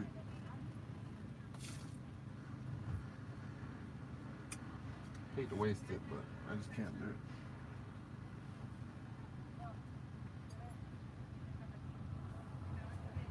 I got visitors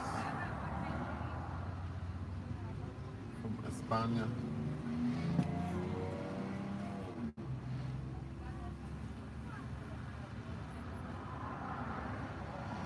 Maybe Italia. Do I have siblings? I do have siblings. I do. People are here checking out the view. Sorry, guys. I know I should do some cooking stuff, huh? Right? Some camping cooking. It's just, yeah, I do need some coffee, actually. Darn it! It's just one of those things. But you know, isn't this so much more casual? Like normally, I would be like rushing out of here on a slow stream day like this.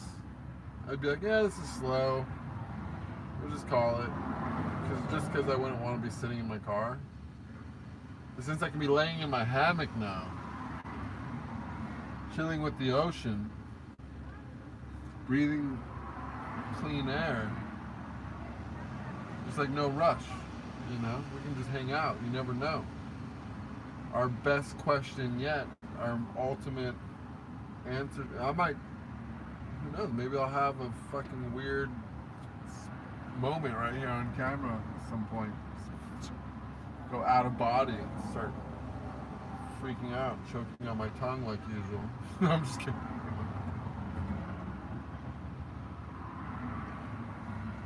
Hungry and hungry? Yeah, hell yeah. I remember being hungry, doing hungry, cooking in Hungary.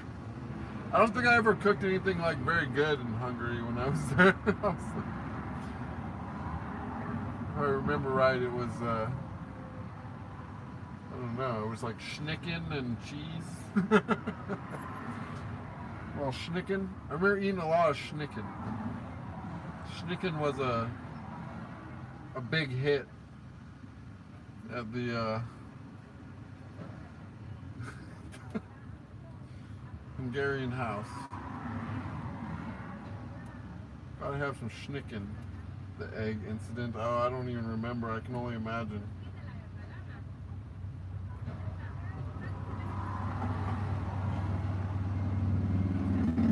Fucking fingernails. Always dirty in this lifestyle. One thing. You just can't keep them clean. Yeah, I don't remember what happened. What was the egg incident? Remind me. I want to reminisce. We were going wild back then. We weren't. There was no. This was back before the days of censorship. Before the fucking. I mean, you know who's responsible for this? For somebody took over.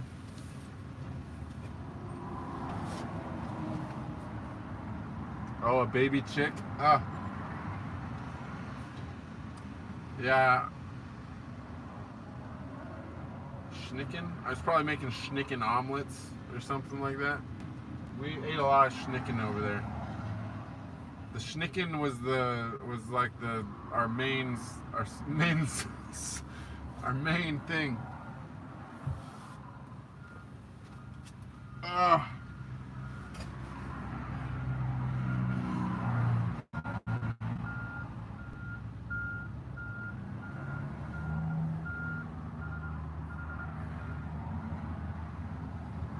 Main supple schnicken, and you know, gotta go out for your daily goulash over there.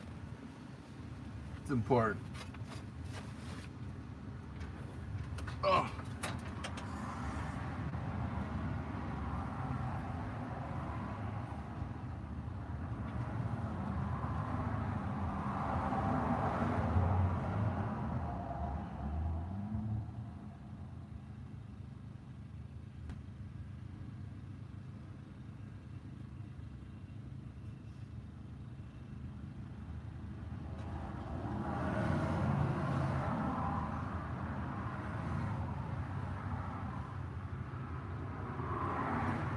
Let's make some fucking coffee.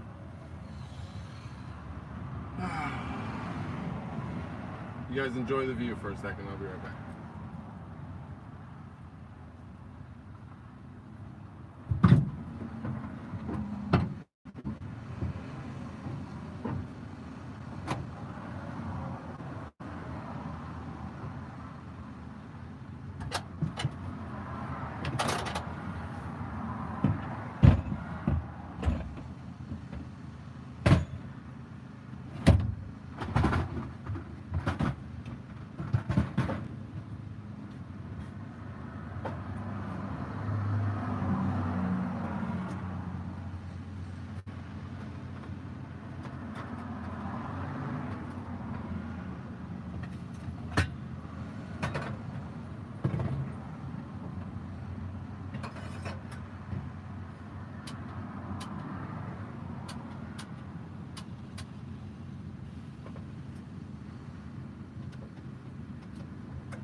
No, not you.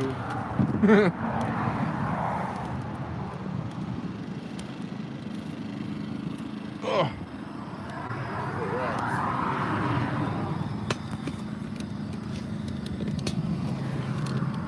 Here, making some coffee, guys.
Oh, there we go. Sorry guys, I think I pressed the mute button.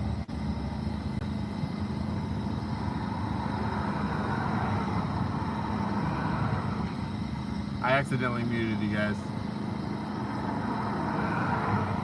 I know.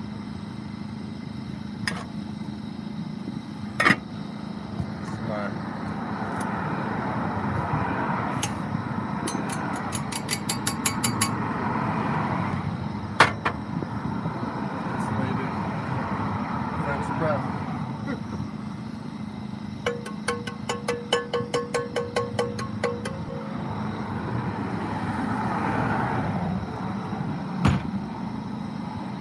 Critter. Oh, you don't want to be picked up? You don't want to be picked up? You don't want to? You don't like it? I want to hug you and squeeze you. I love you. Come on. If you were a big mean dog, why would this wouldn't be possible, would it? Huh? You feel violated?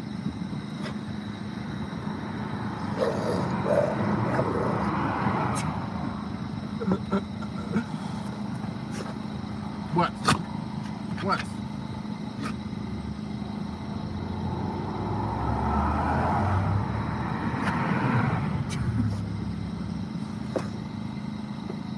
Oh, I did. I got the dish. Magic. We are on official. We are talking over the stars right now. Yeah, we're doing good. Doing good. Got a little. Yum, yum, yum. So it works, you know. This is honestly, look, the dish and the generator were like $300 each, right?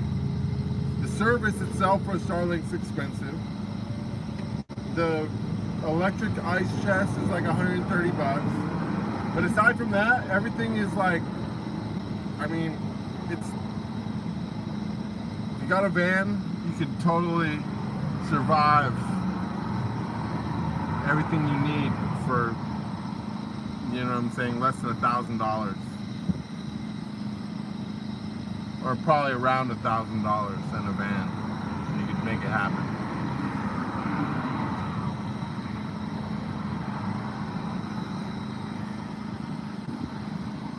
People are like, I mean, of course it's great if you can do the awesome, you know, full kitchen, shower, all that stuff, but like, here's my shower, guys.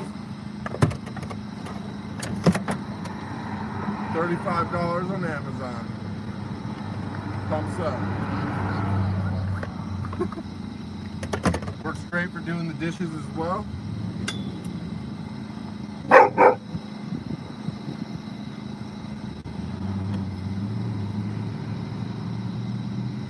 Done deal. Good shit.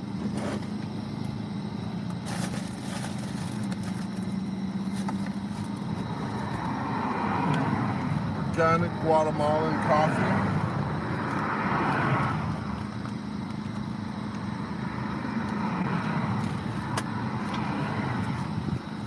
Let's post one.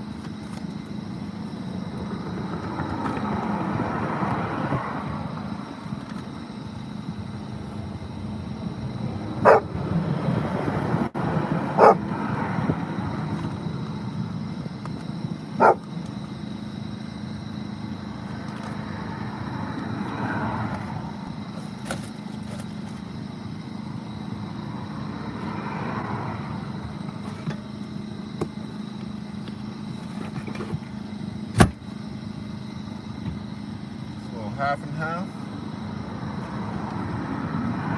See, right now we'd be normally ending our stream, and I feel like we're just now getting started now. Oh yeah, the Harleys are back there doing their thing. Do I sleep in my van? Of course I sleep in my van. Where else would I sleep?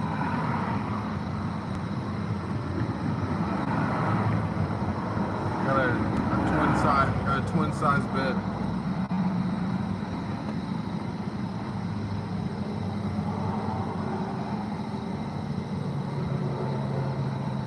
how was the transition? Well, you know, the thing was, is the transition wasn't that bad because I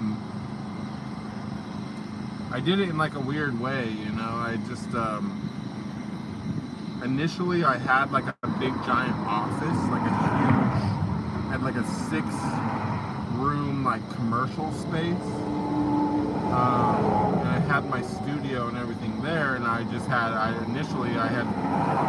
got the van just to move everything, just to move out of the place, and then when I was in the commercial space, and I was like, just figured I would get an apartment like later on once everything got going with the studio. So I just threw a mattress in the back, and that worked for a time. I had a gym pass, and I was just showering at the gym, and you know, I was like, damn, I sleep great in there, like it's all good. And then eventually I was like realizing that the studio thing was a bigger drain than anything else, so I was just like, okay. So I went to my storage and like checked out whatever stuff that I had in there, and I was like, yeah, I can make this pretty you know, like I pretty much have everything I need. It's just a table with a mattress on it,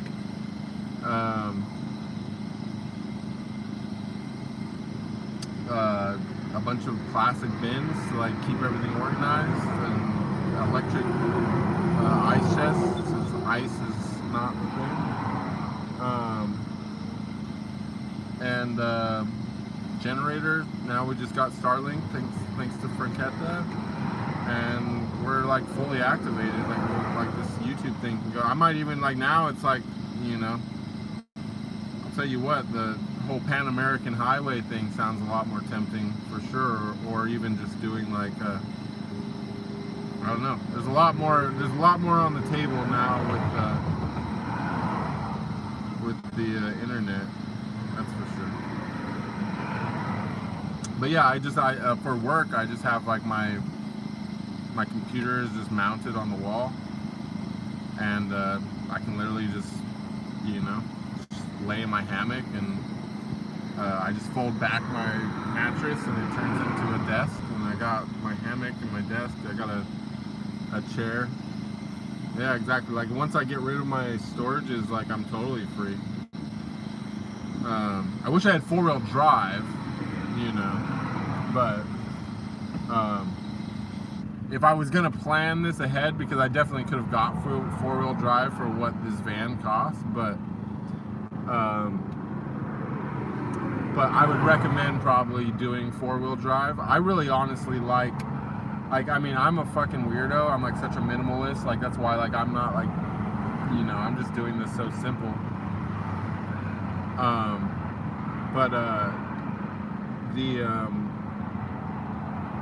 You know, I'm more about like doing it like the most minimalistic way than about doing it some like super fancy way. You know, but the interesting thing about it is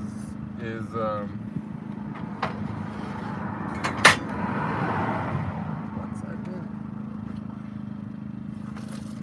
Oh, where's my foot?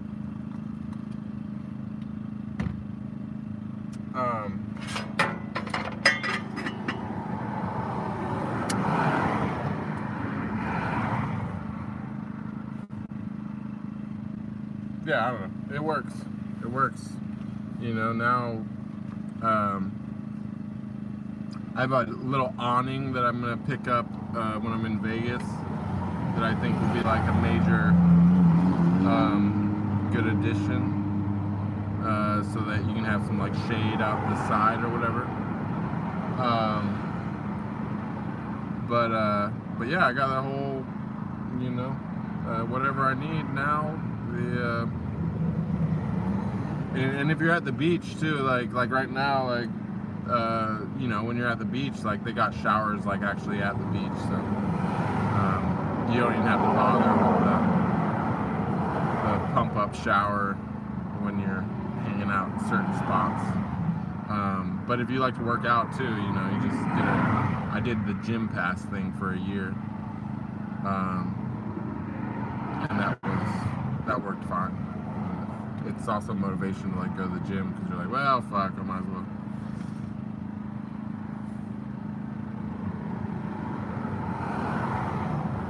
Oh yeah, that's what. How was the transition? So yeah, so at first I had the office, so it wasn't really like that harsh. It was really the major realization, I'll tell you, like as far as like experience goes, what I figured out later is that less is more. So the more the space, as much as like I'm like almost never inside unless I'm sleeping or working, you know what I'm saying? But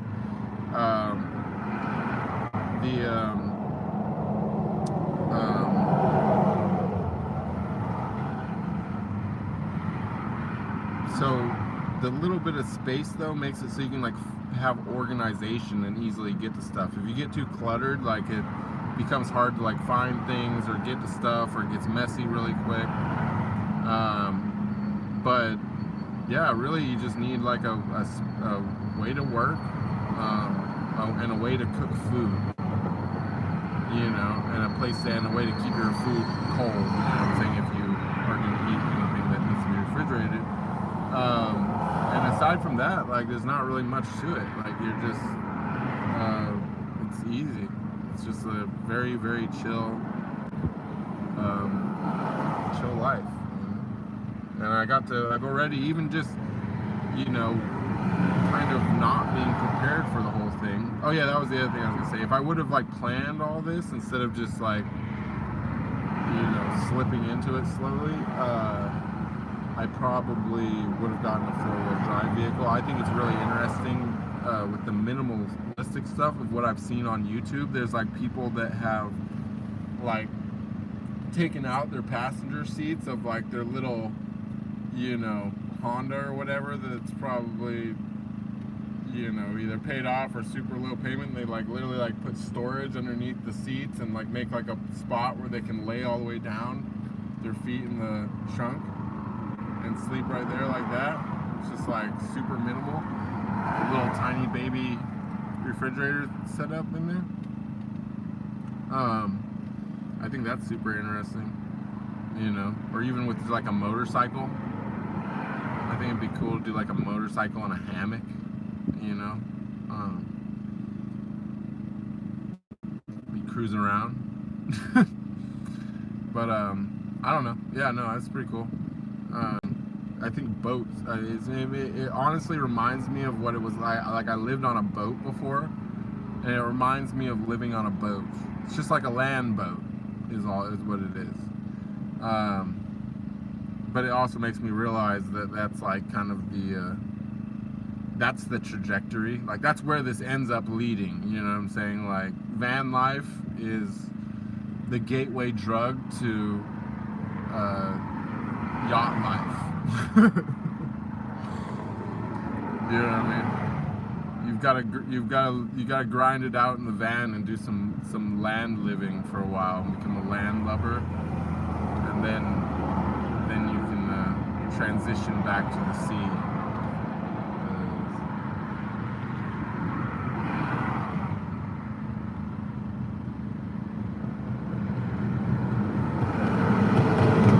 I don't even know how much rent is in California now. I was paying $2,500 a month for a fucking commercial office space, and that was like with no shower in it or kitchen or anything, like no water. Like it's like just commercial space on like a nice street.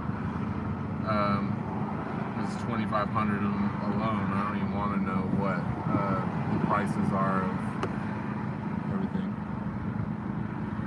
Jackie says, when I lived in the woods in Vermont, I used to tailgate Blackstone Grill 1 burner. That thing was awesome. Yeah, I have this. I prefer the barbecuing as well than the thing. But this little thing worked. It was $70 for the stove.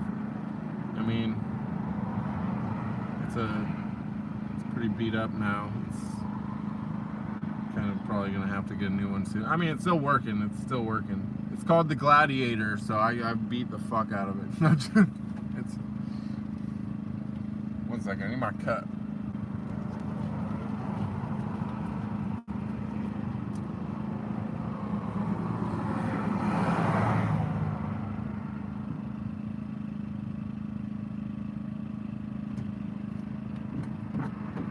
gonna be interesting though. Like once I go get my another surge protector, we'll actually have like professional quality sound and stuff. This is just on the iPad, so.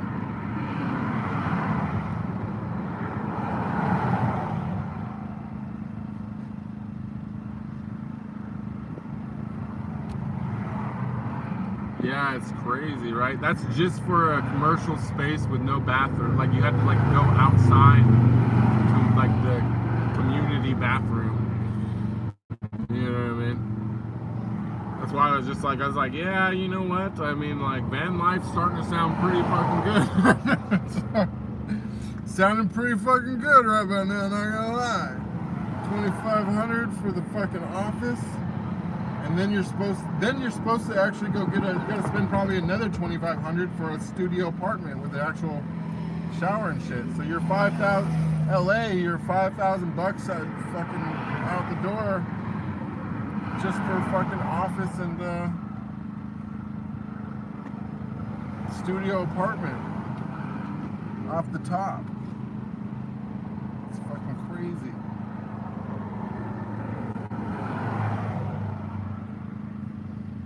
Slavery, you guys. It's slavery. It's slavery. You're working to fucking exist. Not you. I mean, saying like people in general. It's the system that they came up with. You know.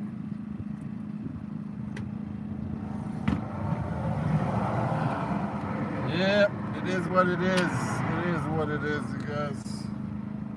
Oh yeah, give me some creme in there. The creme de la. Oh, I forgot to warm the cup.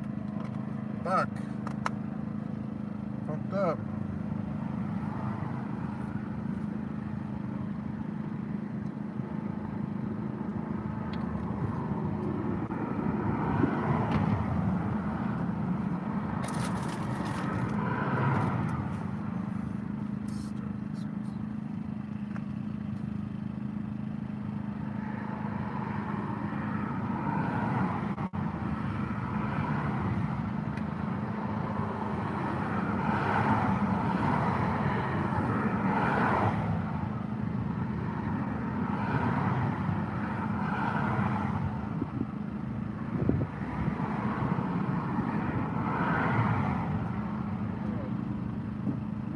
Syrup.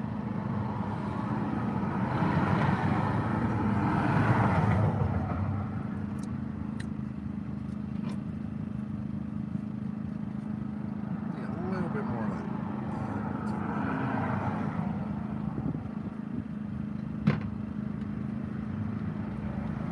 Oh yeah. I honestly, if it wasn't for Sam, I probably would have never came back. I might still do it. You never know. But no, Mexico's great. The price is definitely way better. That's for damn sure.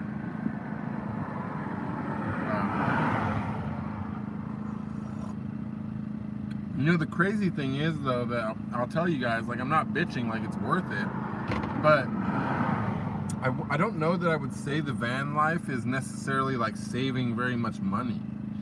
I think that it's more about freedom and mobility and not being, you know, tied anywhere and like able to go and do what you want when you want to do it.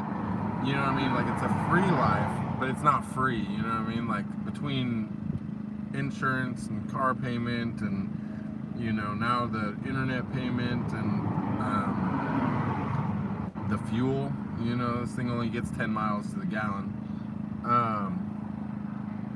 And all that, you know, it still is fairly expensive to operate, you know what I mean? Like it's not like a, you know, it could be just park, I guess, and don't move around much, but that's not my style, I guess.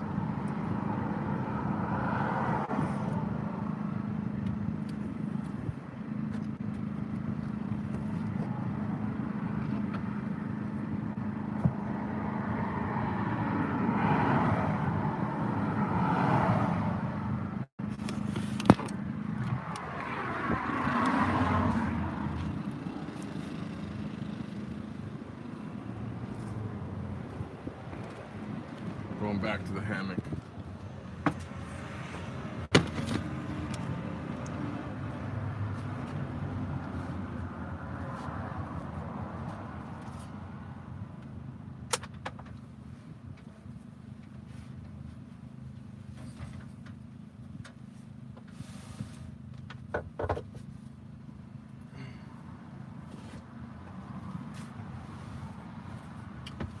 So yeah.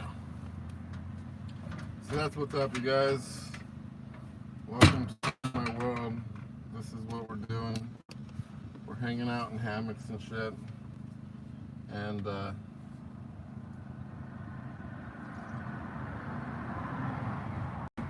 yeah.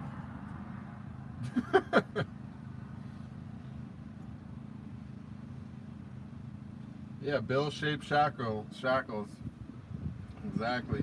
You know, people are like, you'd have to work if you were like living out and farming and shit too. Like, yeah, you would, but you would fucking enjoy it because you would, you know what I'm saying? Like, you would be in nature where you're meant to be. Like, you know what I'm saying? Like, you know, you're supposed to be like, there's like if you're not grounded 80% of your life, of like your time, or not 80% of your life, but like if you're not like grounded 80% of the time, like your health is negatively affected by that.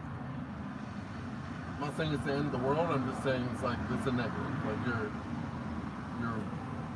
you know what I'm saying? You're not grounded. You know, like. No, dude, like fucking humans, like we somehow fucked it up. Like we had this thing, like we could have been, we could have had this thing fucking so sweet. Like it could have been so fucking sweet. We could have been chilling, eating mushrooms, having sex on the beach, and fucking swimming in the ocean, and fucking. You know what I mean? Fucking doing fucking weird shit like the Red Bull guys and wingsuits and fucking growing fucking cool shit. You know what I mean? Like we could have been focused on with like our biggest worries in the world could have been like, fuck, there's like a whole patch of like shitty land over there with nothing growing there.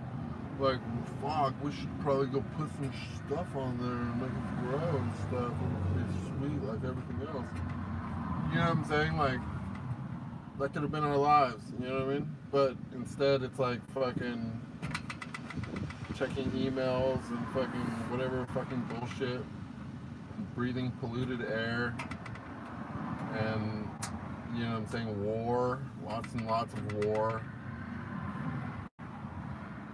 Stupid shit like inflation, like it could be community and love. You know what I'm saying? Spirituality. Clean environment, flourishing animals everywhere, you know, fucking ocean just brimming with fucking fish and yum-yums.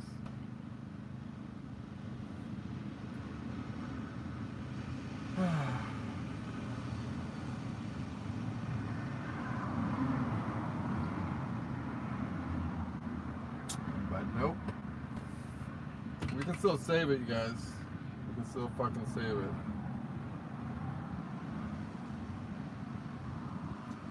Yeah, it's just, you know, the problem is with, yeah, exactly. Totally different. Totally different. And the fucked up thing is like,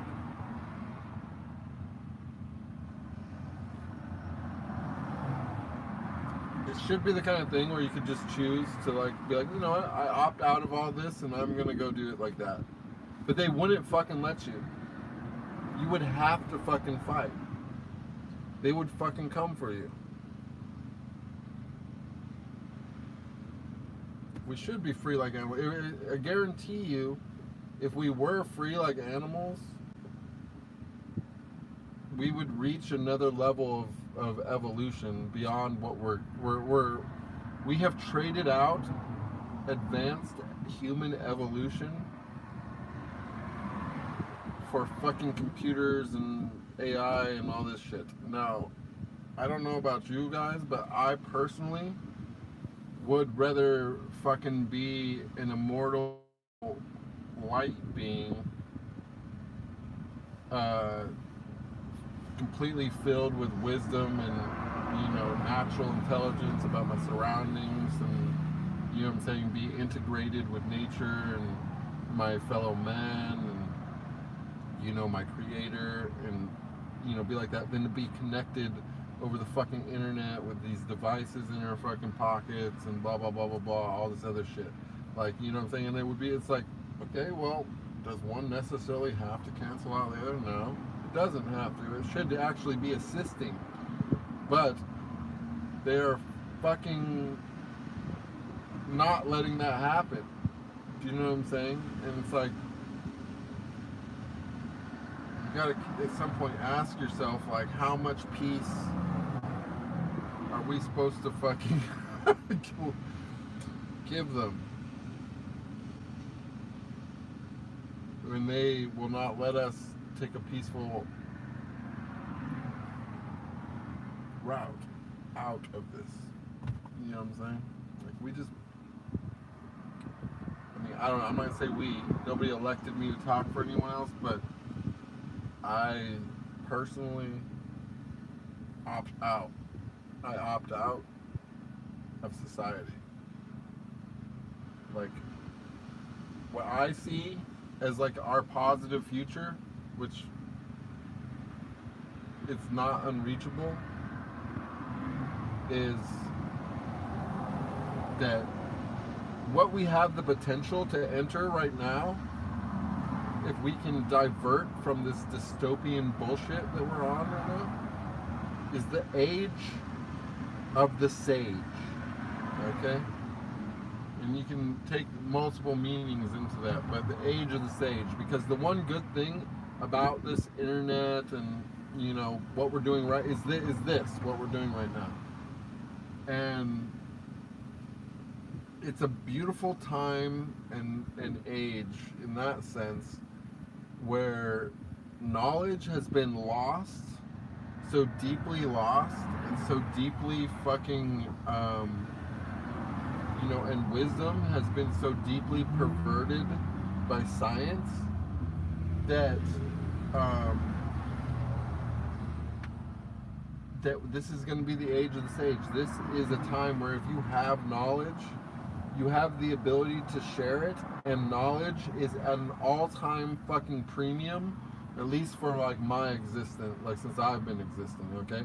At a time when all of the fucking wrong answers are available at your fingertips via the internet and whatever, search engines and stuff, that it will provide you with a answer that will be wrong like 100% of the time at any 2 seconds. And so because of this, nobody is fucking, or few people are actually learning and mastering things and becoming, you know, the type of advanced beings that we're meant to be. People have like traded all that in to be like drones, literal fucking drones, walking bots.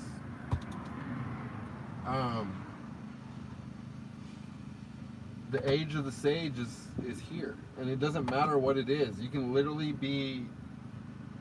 know anything at this age. Like right now, today, anything that you know how to do is marketable, and you can make a living off of that.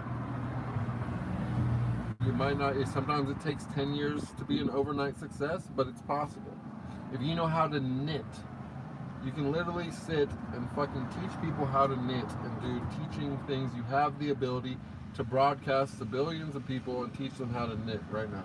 If you know how to fish, you could be down there doing this, teaching people how to fucking tie knots and fucking bait hooks and whatever shit, and go fucking fishing. You could teach men to fish. You could feed them for their entire life by teaching them that some skill that maybe you learned from your grandfather or whatever. Maybe you're a very good domestic person and you got a lot of cleaning tips, or you got, you know, whatever, those types of little hacks and things. There's a fucking market. There's millions of people want to fucking watch and learn about that right now. You know what I mean? Like, you know, child care, you know, it's literally endless. Anything that you know. You know what I mean? Like, people are making money off of playing fucking video games. Now, I'm not saying that I think it's probably the healthiest thing in the world to master, to play a video game that will eventually just become obsolete and be replaced by another game or something like that when We actually are the video game. Like, we're living in the world's most amazing fucking RPG game, and like, people don't fucking get it. They'd rather go fucking play World of Warcraft or whatever when they could be working on their own personal skills, fucking out here in the world's biggest fucking map of ultimate 3D, all the senses, like, everything's right here in front of our faces. Like, to fucking, you can be whatever you want to be. You can be a fucking superhero, you can be a magician, you could be a rogue, you know what I mean? You could be a fucking spy, whatever the fuck you want to fucking do, it's like there. Like, you can fucking go do it right now. You don't have to fucking play a game. Like, the game is you. You're playing the game. You know what I'm saying? Like, if you choose to play the fucking most awesome fucking game of fucking VR Sims ever and go fucking to work every day during your 9 to 5 and whatever, and, you know, whatever, that's on you. Like, you chose that. You know what I'm saying? But it's like, fucking, like, this is the shit. Like, life is fucking awesome. Like, you can do whatever the fuck you want, really. You can just fucking wild out. This is Grand Theft Auto, baby. You know what I'm saying? Like, it's just that, you know, the mission, the real mission is divinity. Like, that's the name of the game, and everything else is a side quest. If you're not seeking divinity, then you're on a side quest, and that's cool. Side quests are fun. Maybe it's fucking fun to let the cops chase you and run around and fucking do weird shit. But if you want to win the game, you got to become divine. And divine means thinking about shit. Divine means being in the moment. Divine means you look around, you see what's in front of you. Divine means you don't live in your head. You know what I'm saying? Like, if you're thinking about something fucking divine. You know what I mean? Like, your thoughts are deep and profound. It's about the universe. It's about understanding who you are. It's about understanding your creator. It's about understanding your place. And it's about understanding what you're seeing, what you're smelling, what you're hearing, what you're tasting, what you're feeling, what you're touching, what you're loving. Okay? And it's all fucking here.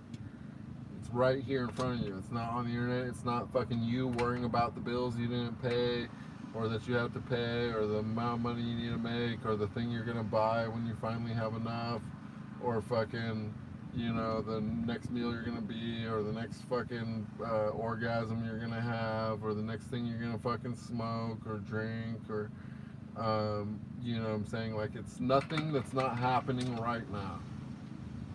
Like, let go of every fucking thing that's not right now. Everything that's not right now. Like, look around. If you're fucking in a fucking wall, like, look at, like, staring at a fucking wall, you got nothing to look at. I'll tell you, this is from experience. Count the fucking cracks in the ceiling. Look at it. Look at it with amazement, because it's a fucking illusion. That's that fucking detailed. That there is a consciousness, and there is a matrix kind of a thing that is so fucking detailed that you can count the cracks in the fucking wall. It's there for you to fucking see in that fucking HD. You know what I'm saying? Like, imagine you put on a fucking headset right now and you fucking transported yourself into Narnia, and it was absolutely fucking realistic as this life is right now, but a fucking centaur or some weird shit just pranced off in front of your face, and you would be fucking shocked and fucking amazed. Well, that actually is what's happening right now. There might not be any fucking centaurs, but you are literally a consciousness that's connected to an avatar body, and you're seeing and fucking smelling everything fucking ultimately HD remotely. And you can't die in reality. Like, your body can be destroyed and shit, but your fucking soul that's animating your actual consciousness and everything that's you is somewhere else, and you're totally fucking safe. It's just your body. You know what I'm saying? And so when you realize it and look at everything like that, then even staring at a fucking wall, the cracks in the fucking wall, is fucking amazing. And if you want to really blow your fucking mind out, go fucking walk on the beach and watch every fucking little texture and bubble of the ocean fucking bubbling and shit. You know what I'm saying? If you really want to blow your fucking mind, go walk through the fucking forest and look at all the fucking funguses and molds and little lichens and whatever, all the fucking tiniest little fucking details of everything down to the most little minute thing. And then imagine yourself like the size of an ant. What a different world you would be living in, right there. And like, think about like dimensions, you know what I'm saying, and how that's literally a different fucking dimension, just being a different size. You know what I mean? That our whole universe could be contained in a tiny, what's a tiny little fucking droplet to something else that's so fucking big that it's literally fucking studying this tiny little fucking droplet because it fucking realized that there was a bunch of fucking weird things living inside of it that were completely conscious and fucking intelligent and so fucking advanced that they were literally fucking augmented by something from a completely different fucking reality in another fucking dimension. You know what I'm saying? And that's something, that's a discovery maybe we'll make one day, fucking when we're finally able to look at a fucking atom or whatever in ultimate HD where we can see the ultimate fucking surface. What happens when we look at the surface of that fucking atom and there's a fucking flourishing civilization there? You know what I'm saying? Then what the fuck do we think? It's endless zoom. It's endless fucking zoom. You know what I mean?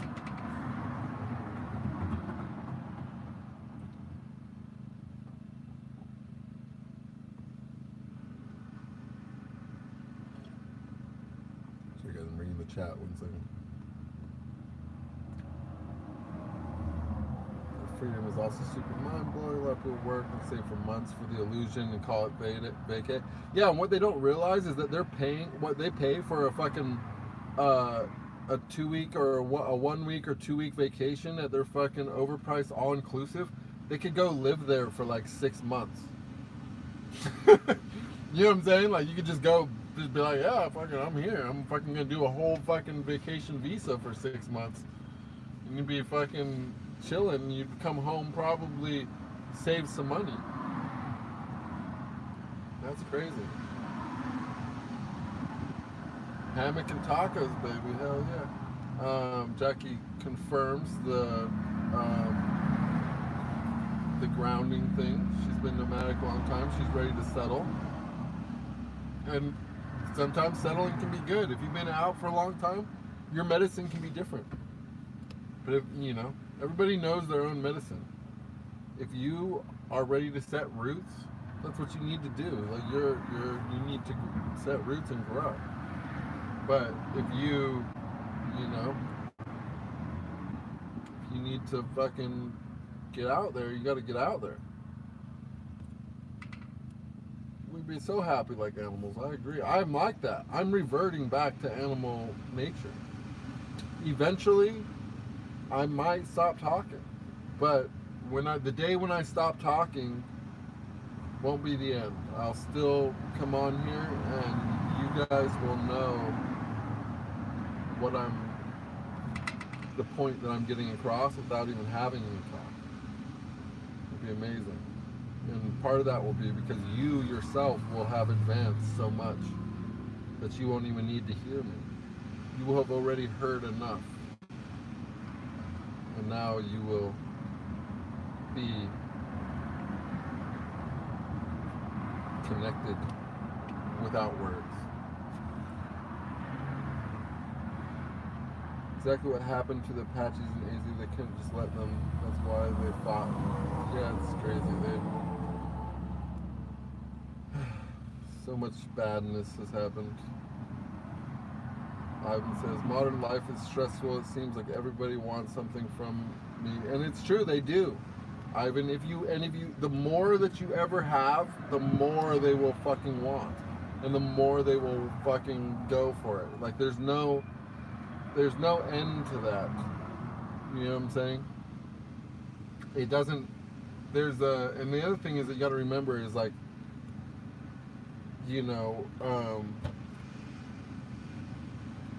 yeah, it's just that, like, you know, if it gets, when it's, and maybe you understand this very well, you probably do, is that when it gets big enough, it's no longer just normal, everyday Sally's and Joes that want stuff from you and stuff like that. It's the government, you know what I'm saying, and like huge, super huge entities that you have no fucking power against, really, you know, that want.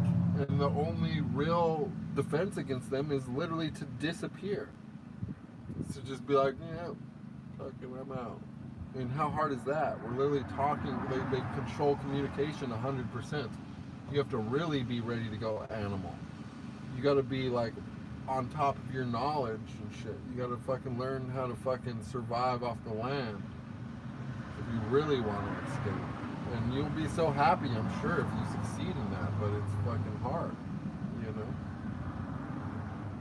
You know, it's like, this is as free as it gets, but I'm still serving them because I'm fucking using this. I'm advertising for them right now.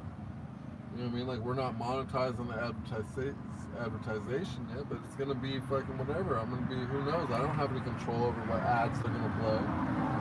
You know what I mean? So it's just like, it's choose your own adventure slavery. You can have a better adventure than a 9-to-5 job in an apartment that you go back to the same spots every day and you eat at the same restaurants because they're nearby and you're, you know, whatever. You can do it like that, but you know, you can do it other ways too. You can do it other ways too. You know, it's just really about, you gotta, like, you know, there's a lot of paths to it, like, you know. And so, you know, we still got to play their game a little bit, but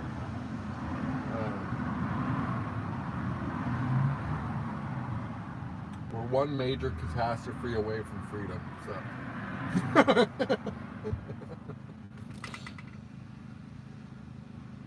that's the other thing, is that you know, you're actually positioned better if you're, you know what I mean, like, if the dollar goes to zero right now, you know, do you want to be in your apartment in the middle of whatever city or whatever, you know what I'm saying, or whatever, or you want to be already out there in the, on the land? You know what I'm saying? You want to be fighting traffic to get out of town, or you want to be out there just waiting? You know what I mean? Not to say that that's a good motivation, but it's just food for thought. Like, you know what I mean? Like, you know, you gotta pay your rent to go back to your same space all the time. It's an awful lot like a jail. They know where to find you. You know what I'm saying? Just saying. Millennial hypothesis job description, because with Sri Lanka, there are people, they live in the forest, they don't even have clothes, but they're happy. I believe that.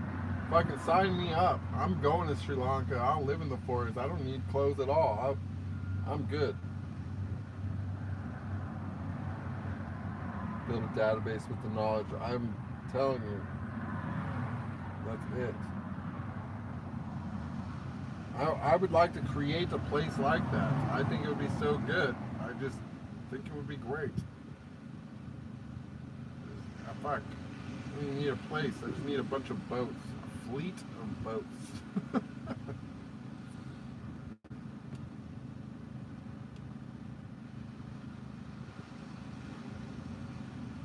And yeah, clothes are fucking whack.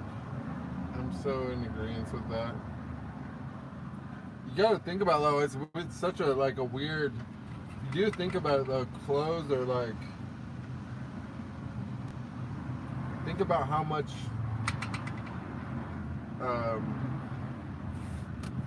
you know, bodies communicate to each other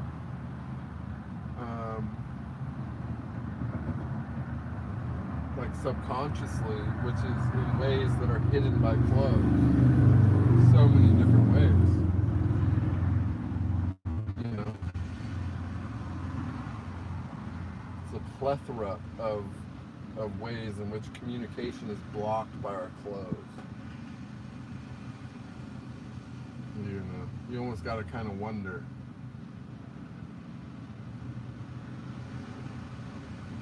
Who came up with that fucking bright idea? I guess if you're somewhere cold, like, it's obvious how that happened, but how did they get people in warm places to wear clothes? I don't even understand how how or why anybody would ever do that to themselves to begin with.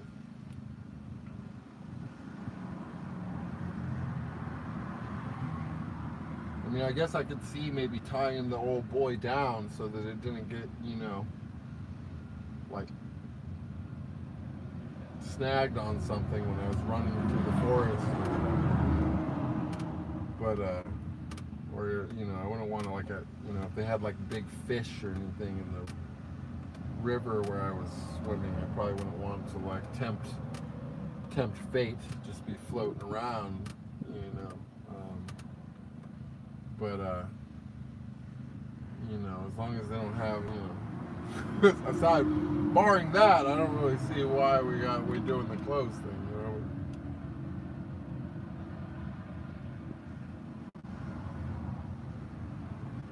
Oh, the girls are getting crazy over here talking about bras and stuff. We're talking about letting things. This is. I don't feel like I have a place here in this chat. The girls have taken over the chat.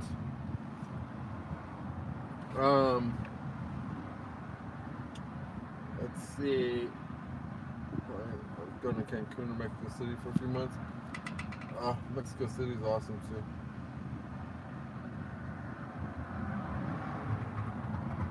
Yeah, I miss Mexico. It's nice. It is nice. It's been too long. My favorite thing about Mexico is that, at least as a man, you don't have to wear I mean, maybe in the city, but like in the like tropical vacation type Mexico spots, like totally normal to be shoeless and shirtless. It's great.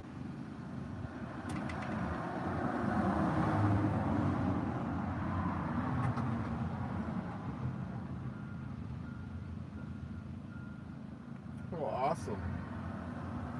Oh yeah, I've heard that there's a lot of,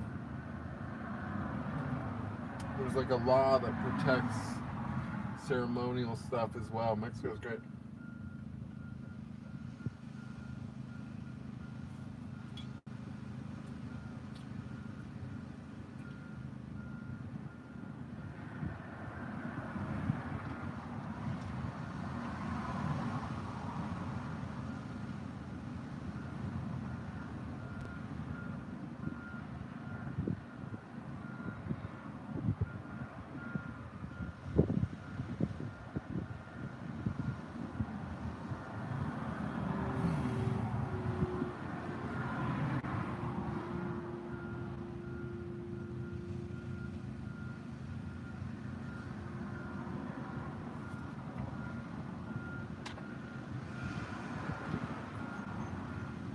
Yeah, you guys, the booby talk is, you guys are welcome to do it, but I just don't, I don't know what to, I have no comments, you know what I mean, on my, you know, I might just take my shirt off right now.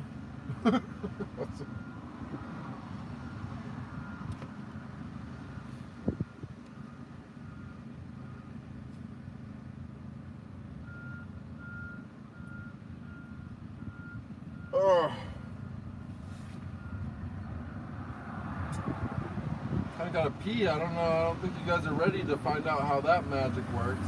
No, I'm just kidding. I'm gonna have to go out here and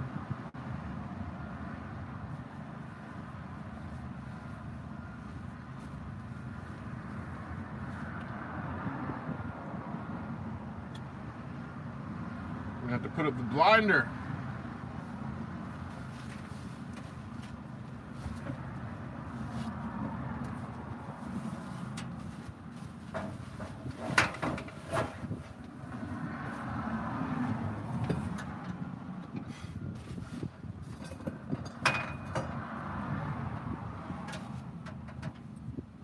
BRB. Let's step into the restroom.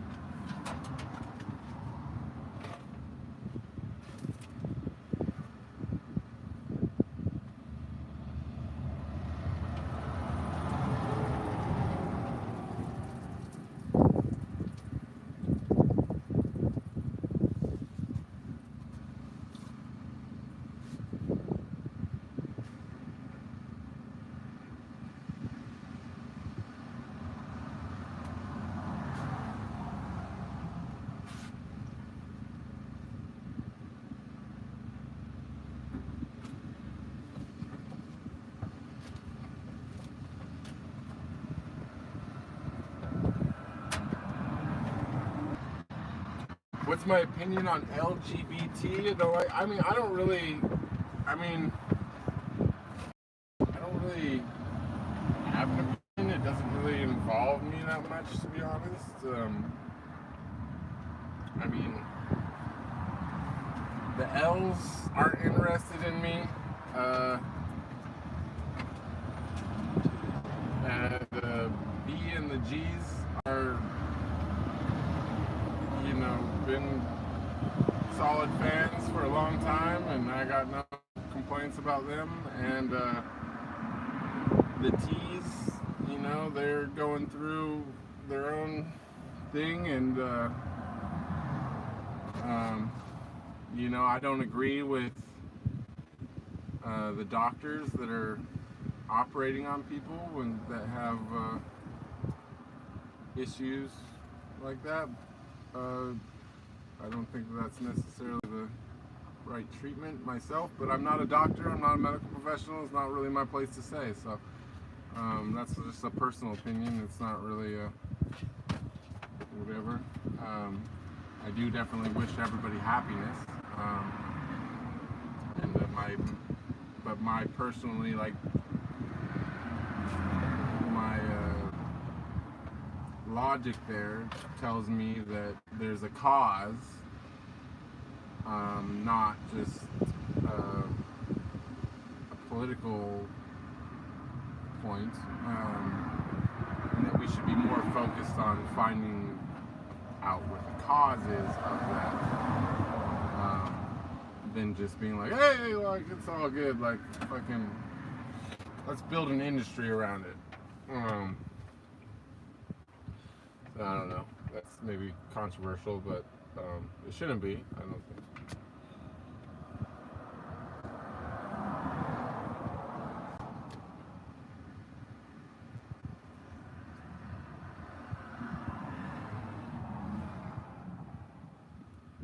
Alright, I'm gonna refill my coffee.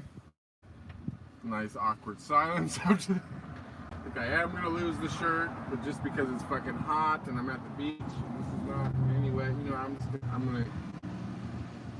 You guys think I'm allowed to do that on YouTube? Does anyone know? We're at the beach, right? We're allowed to. Oh, much better. It feels so much better. I'm not gonna lie, I didn't really want to wear that to begin with.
Well, that's true, Ivan, but you gotta remember, like, okay, so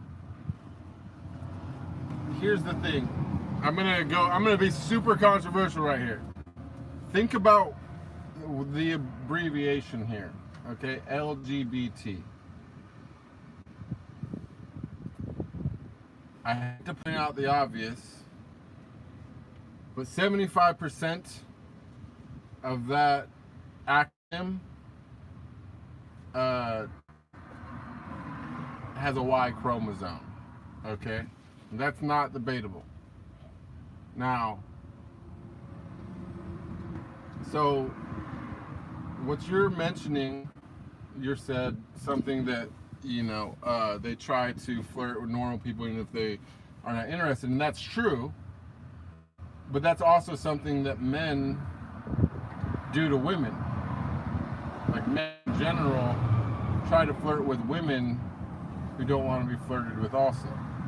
So now, unless you're thinking, maybe in some cases there are some lesbians that flirt with women who are not receptive. It's probably, of all four, the one that does it the least, and also including straight men. So if you go LGBT and you're saying that 70% of that acronym has a Y chromosome, what you're really talking about is 75% of what you're talking about is people with Y chromosomes. And if you add in straight men, then you have a fifth factor there of Y chromosome, right? And you're just, what I'm saying, the only leftovers is lesbians and straight women. So are straight women making advances onto men that are not wanting it? Probably is not a huge problem. Lesbians to other women that are not wanting it? Maybe sometimes it happens, but it's not been a huge problem historically. So what you're looking at is a problem with people that have Y chromosome in general. It's not any one amount of any one section of people with a Y chromosome that's a problem. It's that people with Y chromosomes, regardless of their sexual preference, have an issue with making advancements towards people who don't appreciate or want to be advanced upon.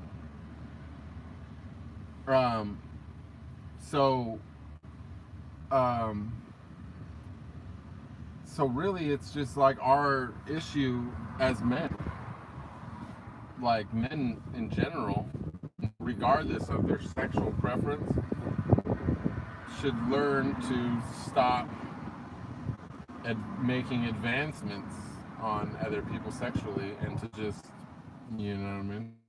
chill.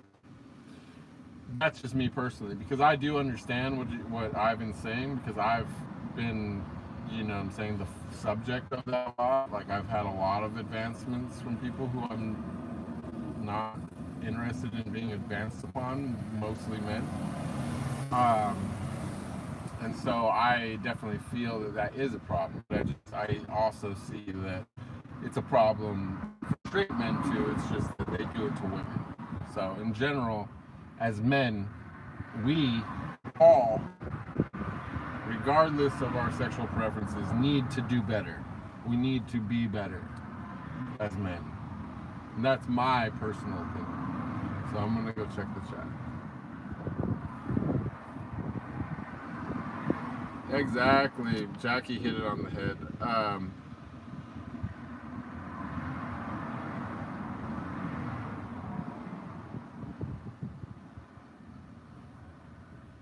How does it feel to not have to worry about Sam going Mario Plant to people passing by the car? It's great. Like, we're just chilling. Like, this is so good. Thank you, Elon. Yes, Elon did good.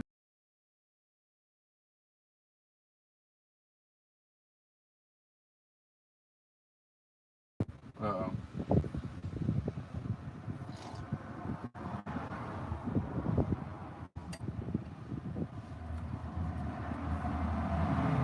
I agree with Jackie. Jackie says it's a big money business, operations and lifetimes of medications.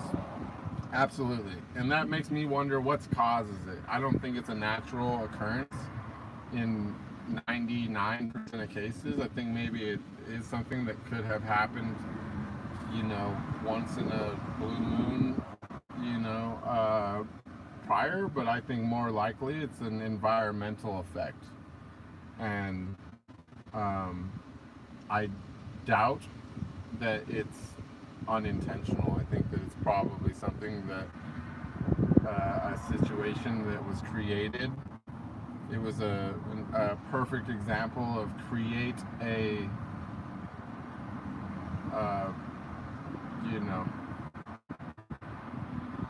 create a problem so that we can solve it for you.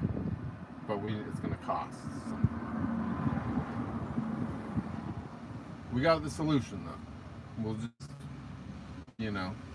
just give us like $10,000-$15,000. We'll rearrange your pots and stuff a little bit, and then if you don't like it, give us another $10,000-$15,000, and we'll put everything back again. You won't even notice. It'll be alright. You'll be alright. It's a cool 20, and if you got to get out there and book some windows to pay for it, you know what I'm saying? Enjoy yourself. Don't think of it as like work or nothing. You know what I'm saying? Just book those.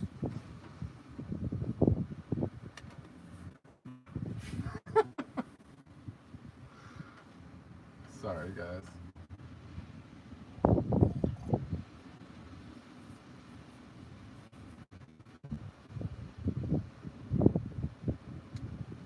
Jackie says, I think it's common for like more. Yeah, exactly. Like, it's a known thing. Like, there's atrazine in all of our water, okay? It's not, you know what I'm saying? Like,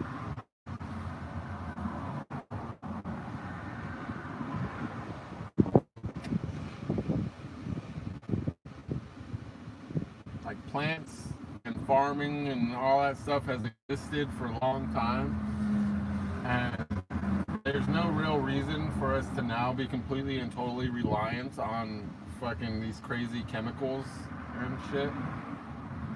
Those are not there for whatever purposes that they say that they're there for. All these chemicals and shit in our farming and our agriculture and stuff,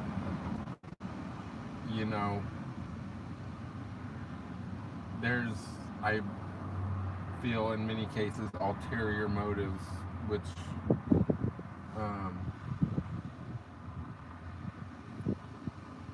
are hiding behind whatever agricultural and I don't think that any of it's really bad. So.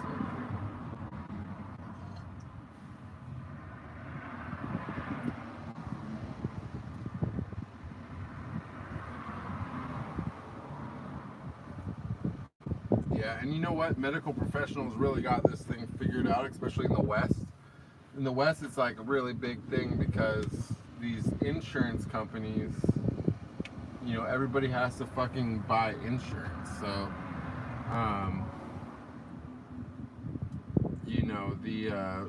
they skew, they get the fucking, they make the prices of everything mirror the excess of the insurance, right? Like whatever people are paying into it versus the likelihood of actually having to fucking pay out. There's a huge excess. It's a huge money thing. It's like, insurance is like a casino. It's like a fucking thing, And so they got it figured out that they can overcharge by 100 times or whatever when they get to charge the insurance, and it's just the whole thing is so corrupt.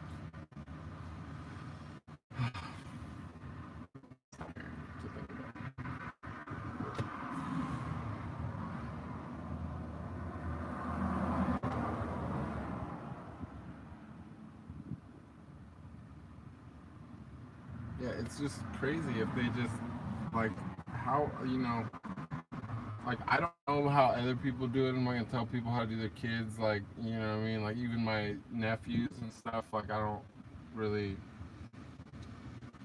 I don't have any control there, and, there's so much stuff that I would do different, like, but, like, I would never allow a child to watch anything on television. Maybe I would try to find some kind of, language program or something for them,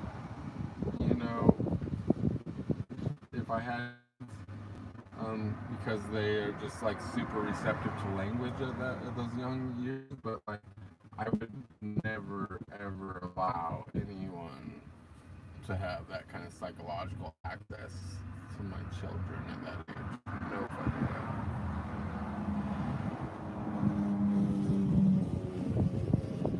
way. Yeah, it's literally, it's such a it is a controversial topic that you can't even, you know, can't talk about it, you know. Yeah, it's hard. It's hard to talk about it. But again, it's, I don't think that the, I'm just always like a get to the bottom of it kind of mind. I don't really, you know, what is what is. We can't go back, you know what I'm saying? But we can try to, like, you know, stop causing whatever is happening.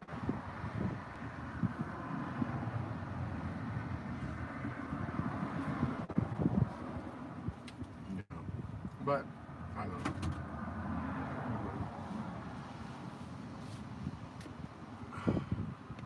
This thing is, so I like the iPad for this. I wish they would.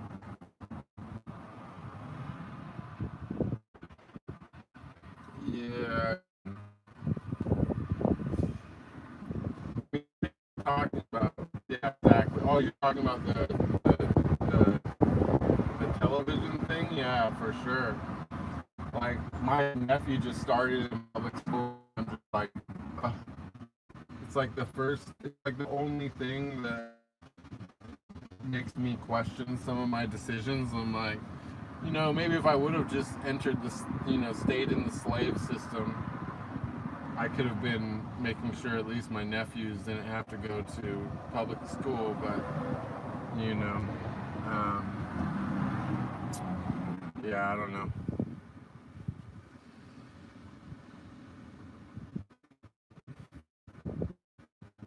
I'm sure it's not too easy to even find a private school that's not almost as bad either.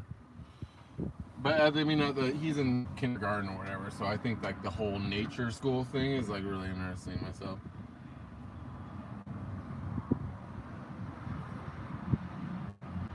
Like, I've seen this thing in Santa Barbara. It was like literally, it's called Nature School, and it was like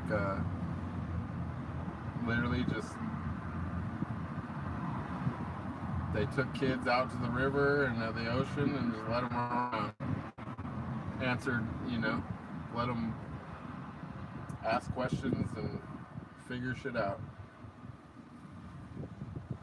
Fucking built in, automatic.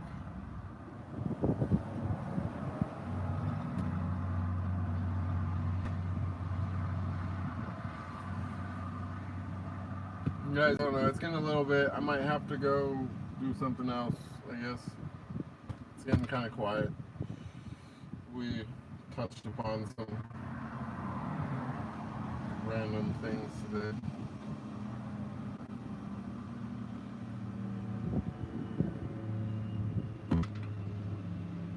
Anything else you guys want to?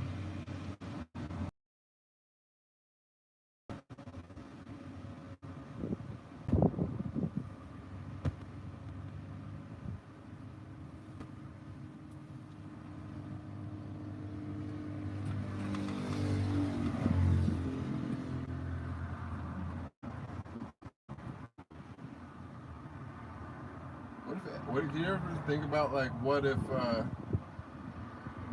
humans were like born from eggs instead of? No, I'm just kidding.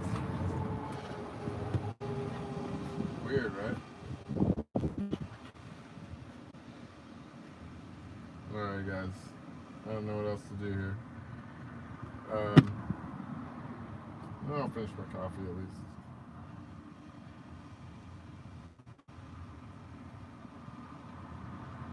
It's a weird stream. I don't know if it's just the day or the time, but I feel like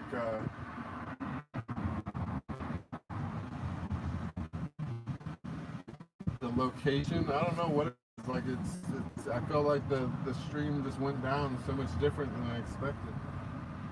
I had a different vision. It wasn't really bad. It was just different.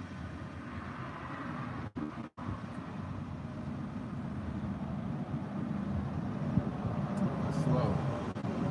Slow one.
Oh, by the way, you know what's really cool about the satellite is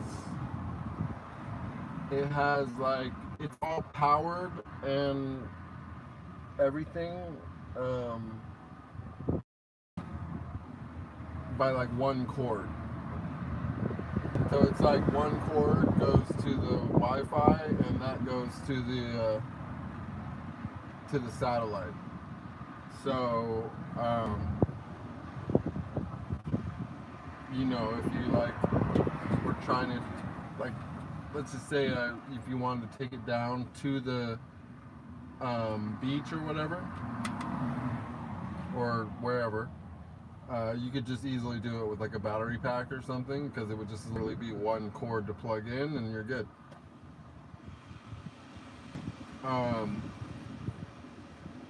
It's the standard size one. The mini is twice as much right now, and it's a little bit slower speed as well. So, but it's actually not that big. Like you could probably, I don't know. The dish is like, I don't know. It's probably like size of like a 27-inch.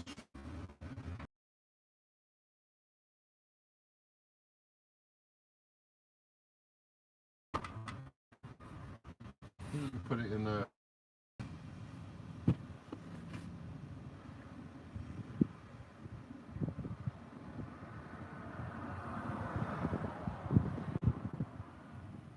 Let me ask you: is anyone? I don't know what everyone's times. Should we test out a night stream? Would that be a thing?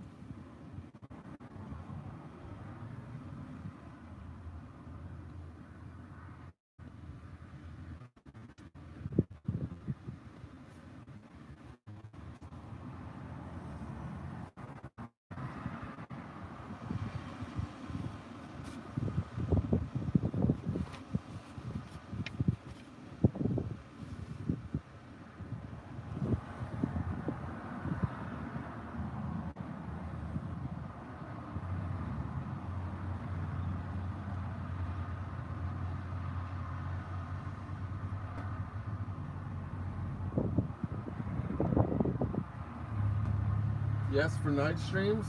That's a good idea too, right? To like start maybe, we got a great group for this morning group, but I feel like maybe we can,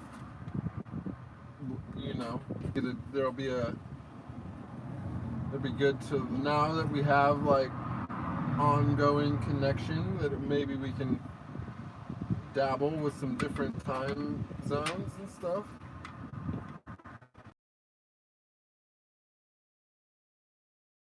Yeah, we're good.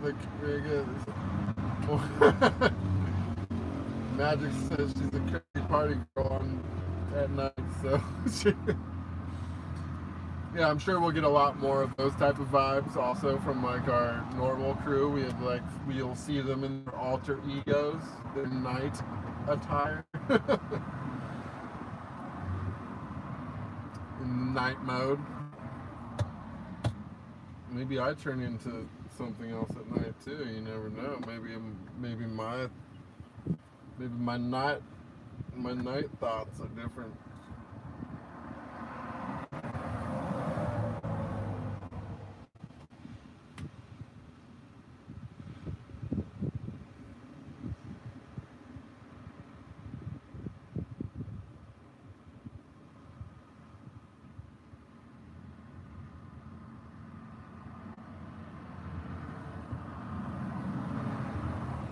What are you talking about?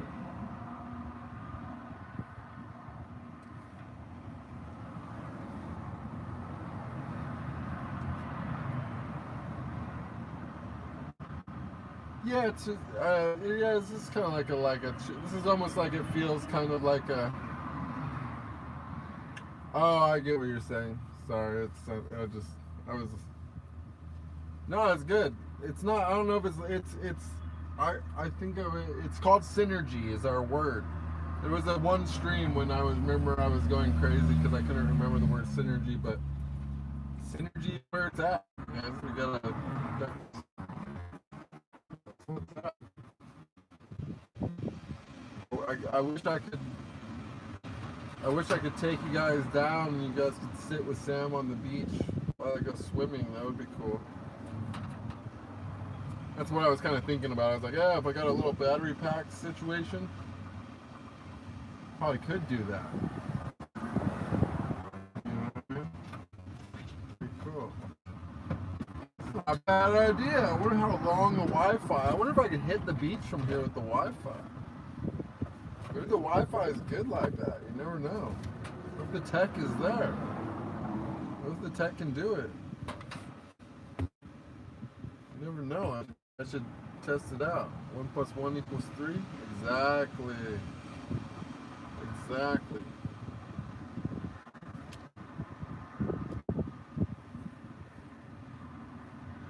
But yeah, I think it's cool. Today's stream was kind of like, it was kind of like having like a little FaceTime conversation with the, friends.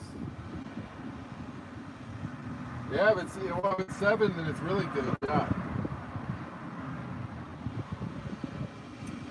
7 is really good. Yeah, no, it actually works like that with batteries, I found out. Like 2 batteries last longer than twice as long, which is weird.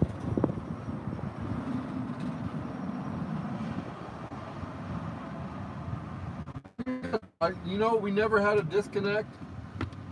I felt like it was the latency, the lag wasn't too bad. I think we're on to something, you guys. Can't believe my fucking surge protector fucking died today. That's crazy. Cool though.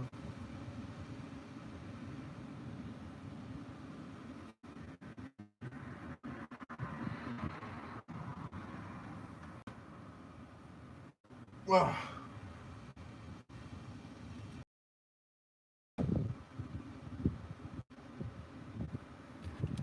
If it works, if it doesn't work, I'm logging off, but I'm gonna try to switch this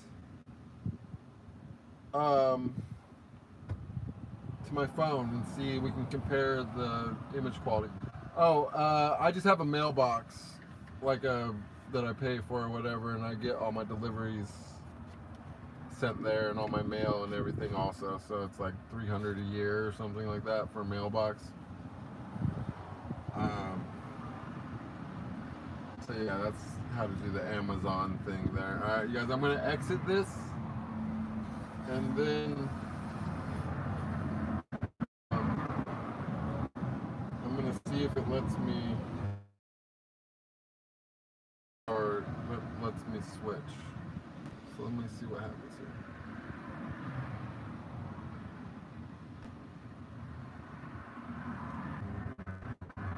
Okay, it didn't let me switch. I'm still on the iPad, but it let me come back in on the iPad. I guess you can't switch.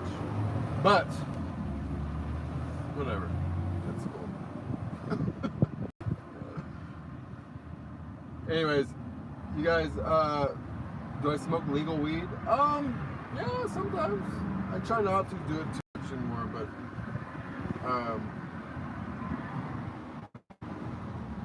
you know. I think it would be better to, like, actually, though, have, like, a private grower or something. No, I kind of don't. I don't know if I trust the legal stuff that much anymore. It's kind of sketchy.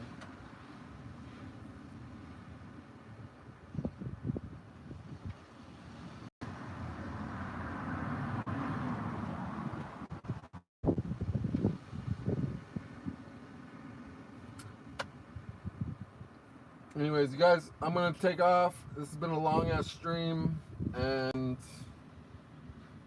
yeah, but super happy that this worked. And yeah, we'll do maybe a night stream tonight, and yeah, we'll be doing a lot more streams now. Anyways, this is the van life, chilling on the beach. No more grocery store parking lots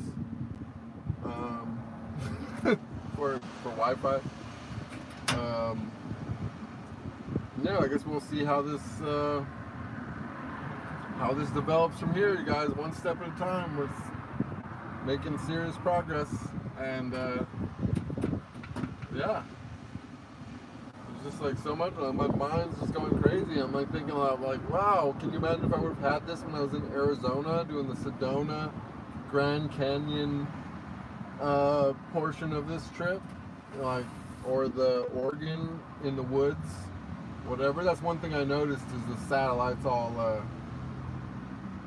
like waterproofed and stuff. So we could have been in the fucking shitty Oregon weather streaming as well. We're just like, there's so many options now, guys.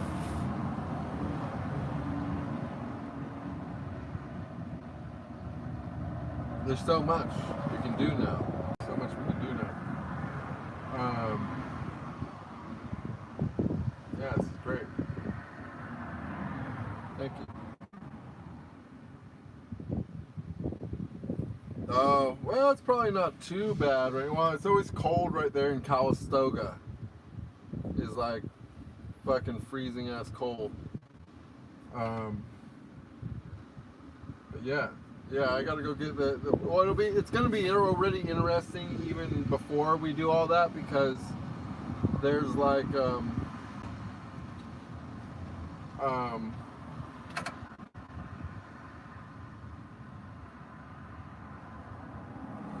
like I got my, you know, we're on iPad, but we should be on the real mic. So next time we'll have hopefully crisper audio, and we'll have a way higher quality camera.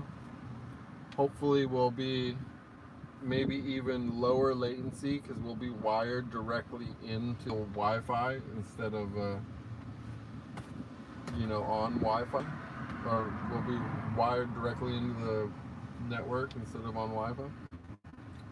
So yeah, like there's gonna be, should be sounds, but I'm actually okay with it, because this is my oldest device. Is this, you know, 2016 iPad Pro.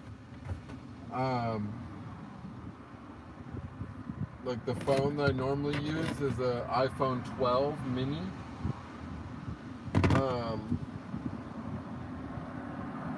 But now, you know, like I said, I just have to go get my surge protector so I can plug my computer and stuff in, and we'll be able to experiment with my other camera and all that. So we'll see how the stream advances from here. Is the video super clear? Alright, cool. Well, hopefully, hopefully it's not too clear, like, because I just woke up. But yeah, we're ready for some super duper high quality streams. We got some little something. Yeah. So it should be a massive uptick in quality, but it looks like I'm gonna go get my last beach time in, since the universe is spanking me for